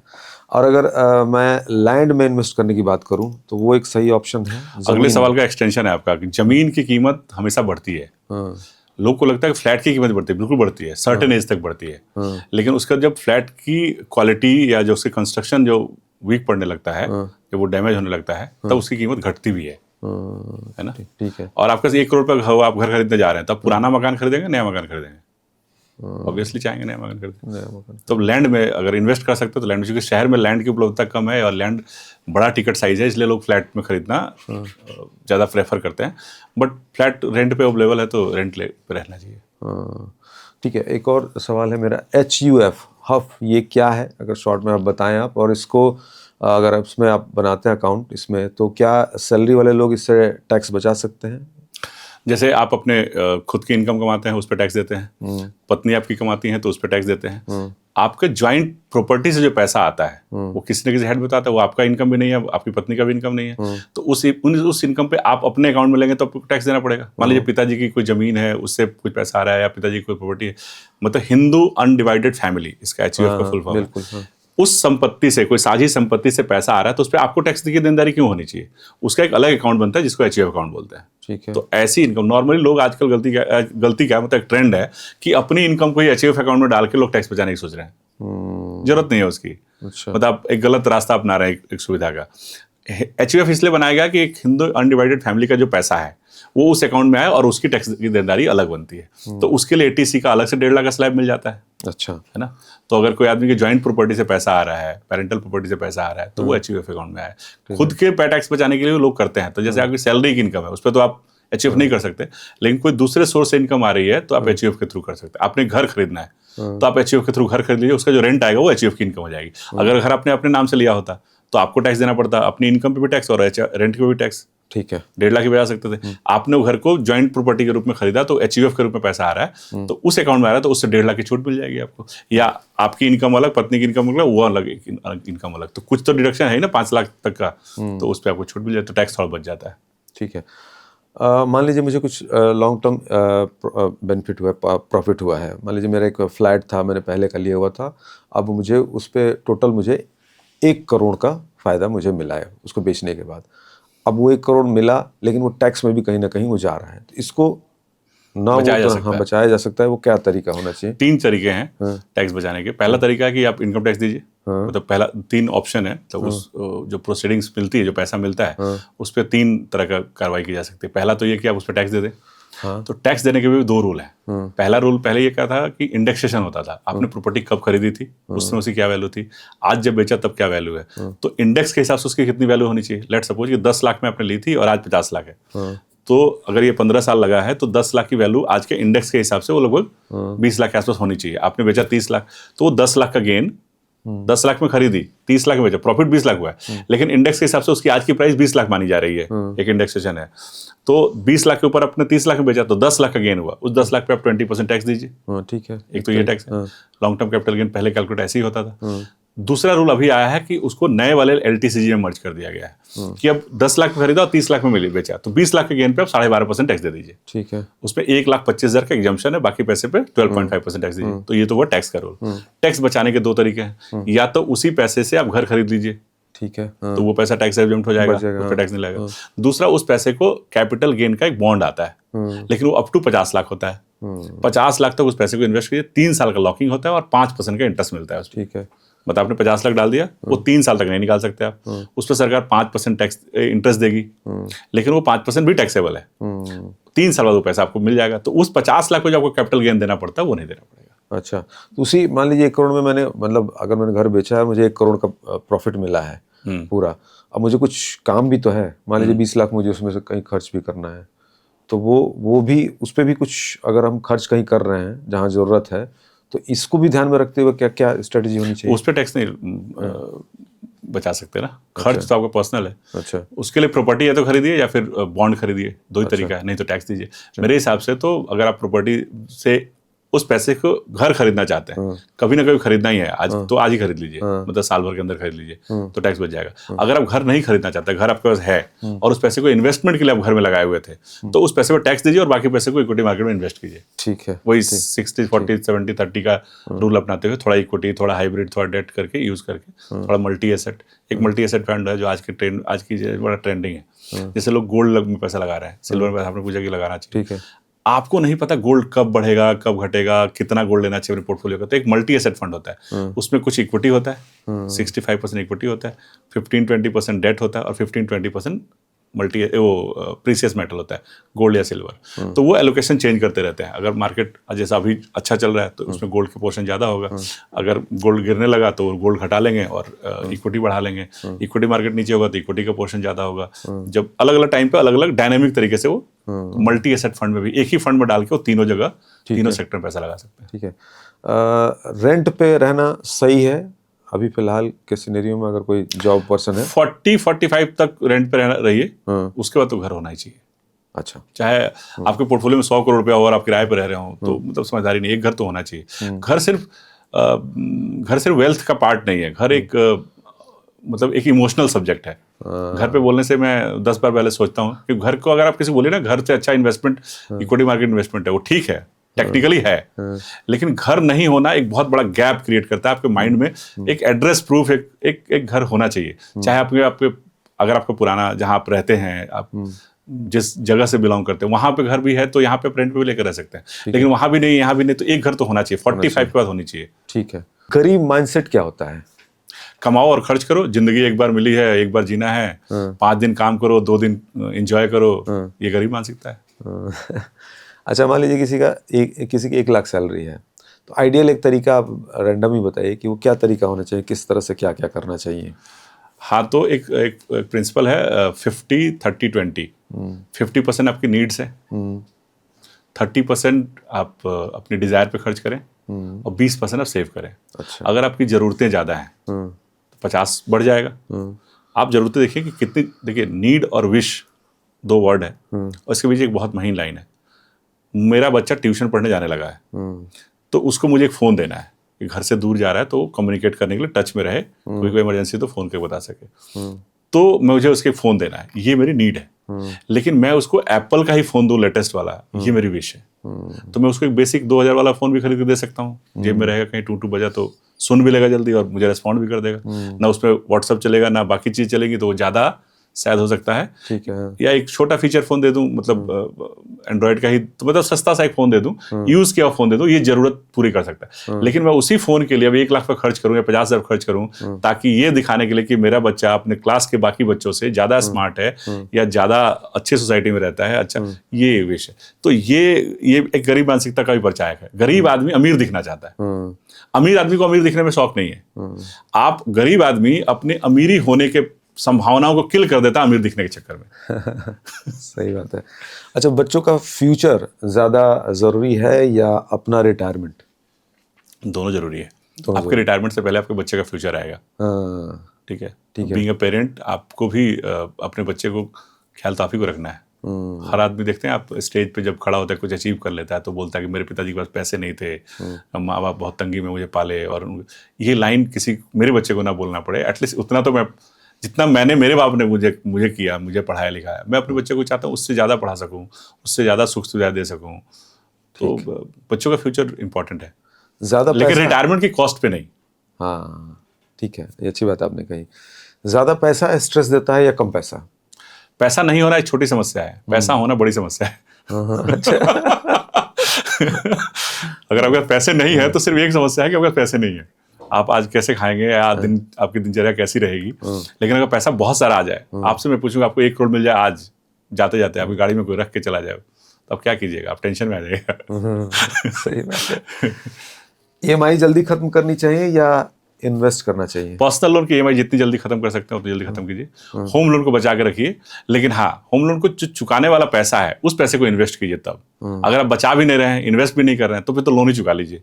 हिंदुस्तानी आदमी लोन चुका देता है, बचत नहीं करता है, उसकी SIP बाउंस हो जाती है, लोन का EMI बाउंस नहीं होता। तो अगर जिस दिन उसको ये समझ में आ जाए कि लोन कि जैसे ही व्यवहार में अगर अपनी सेविंग के साथ करो, इन्वेस्टमेंट के साथ करो, लोन में यू टर्न लेने का कोई ऑप्शन नहीं है। ऐसे अगर वो इन्वेस्टमेंट में यू टर्न ना ले तो इन्वेस्टमेंट अच्छा है, लोन के EMI नहीं चुकाना चाहिए। मतलब लोन की EMI के एक्स्ट्रा पैसा आपको उसमें इन्वेस्ट करना चाहिए। अच्छा, वही सवाल जरा घुमा के एक बार और पूछता हूँ मैं कि मिडिल क्लास अमीर क्यों नहीं बन पाता है? देखिए, हम 4-5 स्लैब है, poor class, lower middle class, upper middle class, rich और अल्ट्रा रिच, अंबानी टाइप का। ठीक है। आप कहाँ जन्म लिया है ना, ये आपके हाथ में नहीं है। ये लाइन आपने सुनी होगी। ठीक है। हाँ। कि हम गरीब जन्म लेते हैं, ये हमारा दोष नहीं है, लेकिन हम गरीब मरते हैं, इसमें हमारा दोष है। तो हम कहाँ जन्म लिए हमारे बस में नहीं था, हमारे हाथ में नहीं था। हमारे कुछ पिछले जन्म के कर्म की वजह से हम जहाँ जन्म, तो हम मिडिल क्लास में जन्म लिए, लोअर मिडिल क्लास में जन्म लिए, अपर मिडिल क्लास में जन्म लिए। अगर हम ये गरीब वाली माइंडसेट रखेंगे ना कि 5 दिन कमाओ, 2 दिन एंजॉय करो, या जिंदगी एक बार मिली है, एक बार जीना है, या जितना कमाओ उतना खर्च करो, कल किसने देखा है, इन सब फिलॉसफी पे रहेंगे ना, तो जहां जन्म लिया वहीं अपने परिवार को छोड़ के जाएंगे। पर अगर आपने उस 5 दिन के बाद 2 दिन जो एक्स्ट्रा समय बचा, आपके शाम को 6 बजे ऑफिस से छूटने के बाद जो एक्स्ट्रा टाइम मिला, वो आप अपने बच्चों को एजुकेट करने में या खुद की लर्निंग में, कहते हैं दुनिया का सबसे बड़ा इन्वेस्टमेंट खुद पे किया हुआ इन्वेस्टमेंट है। लर्निंग, सेल्फ लर्निंग में, स्किल सीखने में, इन्वेस्टमेंट सीखने में। आपके एक, या तो आपका 3 घंटे का समय है तो आप एक वेब सीरीज देख लीजिए, या 2-3 अच्छे पॉडकास्ट सुन लीजिए, या 2-3 किताबें पढ़, 1-2 किताबें पढ़ लीजिए, तो आप सेल्फ लर्निंग कीजिए। तो अगर ये कीजिएगा ना आप, तो आप इस और 5 दिन काम करके 2 दिन जो बचा हुआ समय है उसको कुछ नया सीखने में, कुछ एक्स्ट्रा करने में, पार्ट टाइम, मतलब मैंने भी खुद बहुत कुछ करी है। मैं नौकरी करता था, 2 से 10 की नौकरी होती थी एक सॉफ्टवेयर कंपनी में, और सुबह से 2 बजे का समय खाली मिलता था। उसी खाली समय ने मुझे इंश्योरेंस इंडस्ट्री और फाइनेंशियल इंडस्ट्री की तरफ अट्रैक्ट किया। मैं उस खाली समय में क्या करता था, ट्यूशन पढ़ाता था, ड्राइंग करता था, पार्ट टाइम कई जगह कंप्यूटर सेंटर में कोचिंग, वो फैकल्टी के रूप में मैं ट्रेनिंग दे जाता था। लोग उन दिनों, ये 2002-3-4 की बात है, लोग लैपटॉप खरीदते थे, लैपटॉप कैसे इंस्टॉल होता है उसमें, MS ऑफिस कैसे चलता है, पावर पॉइंट कैसे चलता है, CD-ROM कैसे लगता है, ये 3-4 चीज़ें मतलब सिखाने के बदले में मुझे कुछ पैसे मिल जाते थे, तो मैं ये सब करता था। तो आप पार्ट टाइम में उस समय को यूटिलाइज कीजिए, आप कुछ ऐसा सीख लीजिए जो उस खाली समय में आप इस्तेमाल करते हैं। कुछ नहीं तो अगर एक आम आदमी है जो 10 से 5 की नौकरी करता है और 10-15 हज़ार कमाता है, वो प्लम्बर का काम सीख ले, इलेक्ट्रीशियन का काम सीख ले, वो कुछ और ऐसा सीख ले, जो कोई मार्केटिंग सीख ले, कोई गाड़ी की सफाई करने के लिए किसी से एक वैन किराए पे ले ले और 2-3 लोगों के साथ मिला के संडे गाड़ियां साफ कर ले।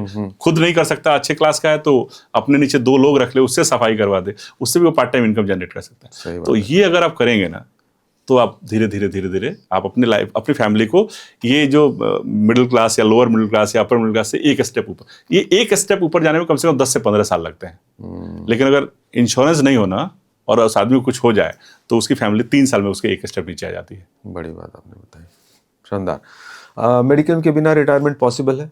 नहीं, बिल्कुल, मेडिक्लेम तो फर्स्ट प्रायोरिटी है। क्या गरीब टैक्स देता है और अमीर बच जाता है, ये सच है या मिथ? नहीं, सच है। अच्छा। हाँ, सैलरीड नहीं, सैलरीड अमीर भी सैलरीड है तो उसको टैक्स देना पड़ेगा। बिजनेसमैन बच जाता है, क्योंकि सैलरीड आदमी को पैसे मिलते हैं, वो टैक्स देता है, फिर खर्च करता है। बिजनेसमैन कमाता है, पहले खर्च करता है, फिर बचे हुए पैसे पे टैक्स देता है। वो अपने खर्चे को, अपने ड्राइवर की सैलरी को बिजनेस एक्सपेंस में डालता है। हम अगर 2 लाख की सैलरी कमाते हैं तो हम टैक्स देने के बाद हमारे पास अगर 1-1.5 लाख रुपए आया तो हम 1.5 लाख में से ड्राइवर की सैलरी देंगे। लेकिन बिजनेसमैन 2 लाख कमाया तो 2 लाख में से पहले 1.5 लाख, 10,000 15,000 अगर ड्राइवर की सैलरी देता है तो बाकी बचे पैसे पे टैक्स देगा। ठीक है। 30 की उम्र में एक फाइनेंशियल रूल, स्टार्ट अर्ली, जितनी जल्दी सेव कर सकते हैं कम से कम खर्च कीजिए। मतलब उस समय फकीरी वाला जिंदगी जिए, जितना आप मुफलिसी में जी सकते हैं। आप गरीब दिखने जैसी से इतनी बचत कीजिए कि लोग कहेंगे यार तू क्या कर रहा है। कंजूस होना खराब नहीं है करियर के शुरुआत में, ठीक है। और उसी से आपको मतलब आप सोचिए, आप, मैं बताता हूँ, आप, हम 3 लोग हैं, हम तीनों लोग 1-1 लाख कमाते हैं, तो कौन अमीर है? तीनों बराबर है? बराबर है। अब मैं आपको बोलूं कि तीनों में से एक आदमी 1 लाख का 1 लाख खर्च करता है, एक आदमी 1 लाख में 1.25 लाख खर्च करता है, और एक आदमी 1 लाख से 70,000 खर्च करता है। अब बताइए कौन अमीर दिखेगा? कौन दिखेगा? तीनों लोग 1 लाख कमाते हैं, एक 70,000 खर्च करता है, एक 1 लाख खर्च करता है, एक 1.25 लाख खर्च करता है। अमीर कौन दिखेगा? दिखेगा तो 1.25 लाख वाला। 1.25 लाख वाला। किसके अकाउंट में पैसे होंगे? जो 70,000 खर्च कर रहा है। ये अमीर नहीं दिखेगा। ये अमीर दिखेगा लेकिन इसमें 25,000 का क्रेडिट कार्ड का लोन चल रहा होगा, मतलब आउटस्टैंडिंग होगा। साल भर बाद इसके बाद 2-3 पर्सनल लोन होंगे, एक हाउसिंग लोन होगा, कार लोन होगा, 2-4-5 साल में इस आदमी के पास धीरे धीरे 20,000 30,000 ऐड होते होते 5-10 लाख रुपए होंगे। तो ये धीरे धीरे अमीर बन जाएगा। तो शुरुआत में अमीर दिखने से बचिए। बढ़िया। अच्छा, 50 की उम्र में एक जरूरी कदम बताइए कोई। 50 की उम्र में जो एक एसेट एलोकेशन, सारा पैसा एक जगह नहीं होना चाहिए, डाइवर्सिफाई कीजिए। आप कितने भी एक्सपर्ट हैं, आप ज्वेलर हैं, आपके बहुत सारा पैसा और गोल्ड में रखे हुए हैं, थोड़ा डाइवर्सिफाई कीजिए। प्रॉपर्टी लीजिए, इक्विटी लीजिए।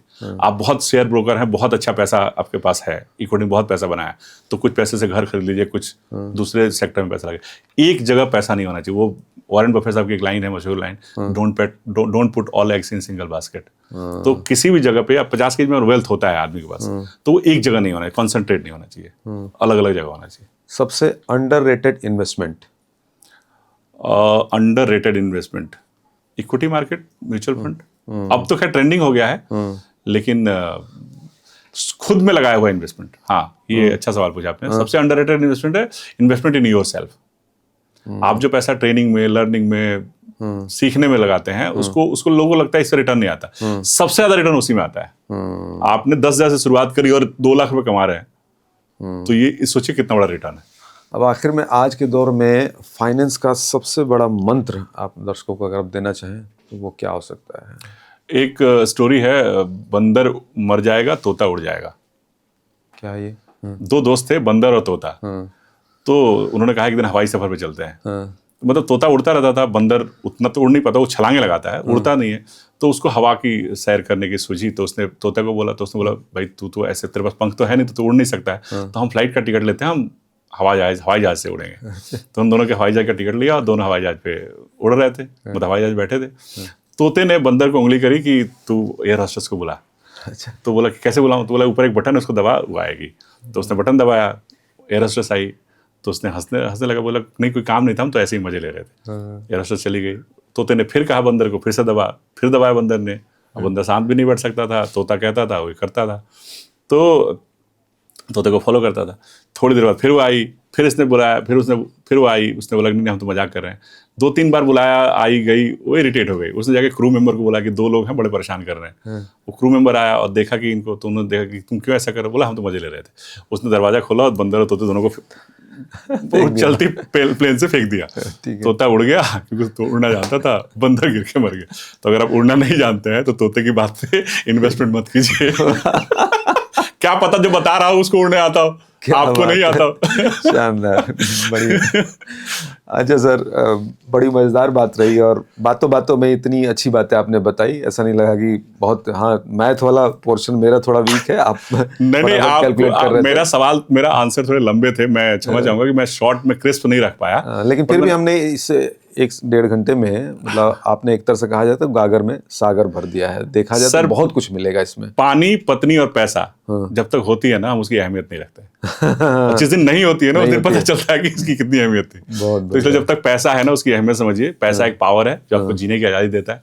आप जीवन में जो जो चाहें, मतलब जिंदगी को जीने का जो असली फलसफा है, जिंदगी का सबसे असली चीज क्या है, क्या चाहिए आपको? आनंद, खुशी। और आजकल खुशी और आनंद पाने के लिए जो अधिकांश चीजें हैं वो पैसे से हासिल होती हैं, और आपके पास लिमिटेड पैसा है। तो इस पैसे को ऐसा यूटिलाइज कीजिए, मल्टीप्लाई कीजिए या यूटिलाइज कीजिए कि आप उस हर सुख को अनुभव कर सके। हाँ, वो आज ही नहीं करना है, उसको बाद में करना है। थोड़ा सा अगर रुक जाएंगे ना, बेसिकली इन्वेस्टमेंट क्या है? Investment is a deferment of expense. जो पैसा आप आज खर्च कर सकते थे, उसको आपने आज खर्च नहीं किया, उसको इन्वेस्ट किया, और जब वो पैसा बड़ा हो जाए तब उसको खर्च किया। मतलब उसको एक इतना एसेट बना दिया कि उस पैसे के इंटरेस्ट से आप सब चीज अफोर्ड कर लें। मेरे पास 1 लाख रुपया है, मैं जाके कोई ट्रिप पे जाके खर्च कर दूं, ठीक है, मैं बहुत घूमता हूँ, लेकिन मैं अपनी एक्टिव इनकम से नहीं घूमता।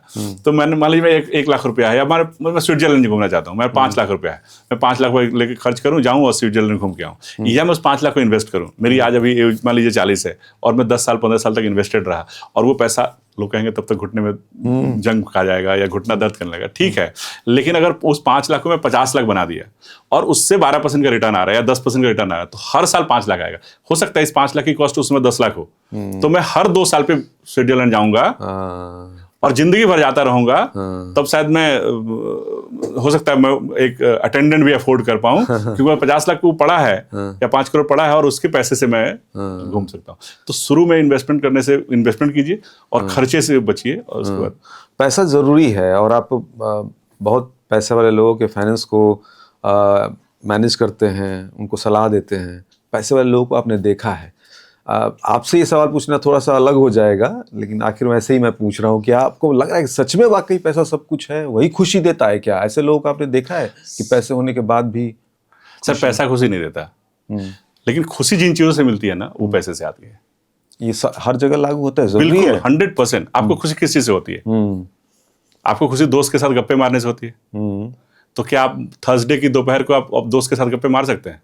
नहीं मार सकते, क्योंकि ऑफिस जाना है, ऑफिस से छुट्टी नहीं मिलेगी। आपको अपनी पत्नी को लॉन्ग ड्राइव ले जाके खुशी मिलती है। आपको अपने बच्चे को रात के 11 बजे कनॉट प्लेस जाके वहाँ आइसक्रीम खा के मजा आता है, खुशी मिलती है। एक्चुअली खुशी इन्हीं चीज़ों से मिलती है। लेकिन अगर आप संडे की रात को जा रहे हैं ना, तो जल्दी आने की जल्दी होती है, रात को जल्दी लौटने की जल्दी, सुबह ऑफिस जाना है। लेकिन अगर आपके पास इतना इनकम है कि आप इनकम के लिए ऑफिस जाने के लिए डिपेंडेंट नहीं है, आपको महीने के 5 लाख पैसिव इनकम आ रहा है, तो चाहे रात के 1 बज रहे हो या सुबह के 4 बज रहे हो, आप आइसक्रीम खिला के आ सकते हैं, कोई दिक्कत नहीं है। सुबह 10 बजे तक सो सकते हैं, क्योंकि आप, तो खुशी जिन चीज़ों से मिलती है उनके लिए पैसा जरूरी है, पैसे से खुशी नहीं मिलती है। लेकिन पैसा अच्छा गद्दा खरीद सकता है जिससे अच्छी नींद आ सके। पैसा नींद नहीं खरीद सकता, पैसा अच्छा गद्दा खरीद सकता है, पैसा एसी खरीद सकता है, पैसा फैन खरीद सकता है, पैसा हीटर खरीद सकता है, पैसा गीजर खरीद सकता है, पैसा हर वो चीज खरीद सकता है, पैसा एक अच्छी कार खरीद सकता है जिसमें आप कहीं जाना है। आपके पिताजी बीमार हैं, आपसे यहाँ से 1000 किलोमीटर दूर रहते हैं वो, और उन्होंने कहा कि मेरे सर में दर्द हो रहा है और मुझे थोड़ी तबीयत ठीक नहीं लग रही है, तो आप अगर ट्रेन का टिकट लेंगे तो 18 घंटे बाद पहुंचेंगे।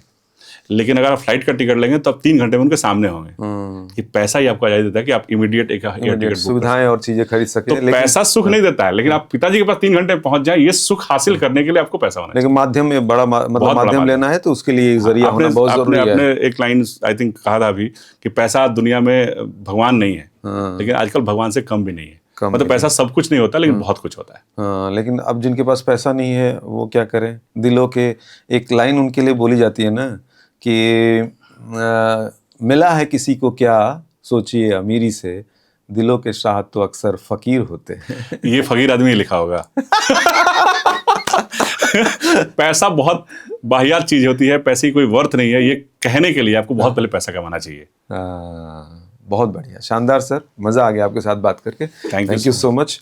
उम्मीद करते हैं कि अगर दर्शकों ने प्यार दिया तो एक बार और जो है हम किसी स्पेसिफिक टॉपिक पे थोड़ा डिटेल में चर्चा करेंगे, जिसके लिए आप महारथी हैं और आप लंबे लंबे टाइम ले रहे थे, उसमें पूरी आज़ादी रहेगी। Thank you so much. मेरा आंसर थोड़ा लंबा हो गया, मैं उसके लिए क्षमा चाहता हूँ, वीडियो थोड़ा लंबा हो गया, बट आपने सवाल बड़े शानदार पूछे और आपसे नहीं, आपने मिलकर जवाब बड़े मजेदार दिए और दर्शकों से अपील है कि वो अपने सवाल लिखें। अगर उनको इससे फायदा मिला, आप इसको पूरा देखिए, कुछ ना कुछ तो आपको जरूर मिलेगा। बाकी कुछ और स्पेसिफिक चाहते हैं तो आप बताइएगा कमेंट में, हम सर के साथ एक बार और फिर से बैठेंगे। वादा है सर? थैंक यू, बिल्कुल बिल्कुल वादा है, पक्का वादा है। Thank you so much. Thank you. और अपने कमेंट में लिखिए, अच्छा लगा, बुरा लगा, मेरी कुछ चीज़ें हो सकती हैं। कई लोगों, देखिए सच कड़वा होता है और लोगों को अच्छा नहीं लगता कई बार, अगर बोला जाए लंबा इन्वेस्टमेंट करो तो, लेकिन जो कड़वी होती है वो अच्छी होती है। जो चीज़ें करने में मजा देती है वो बाद में सजा देती है। Thank you. Okay, thank you so much, Arvind ji.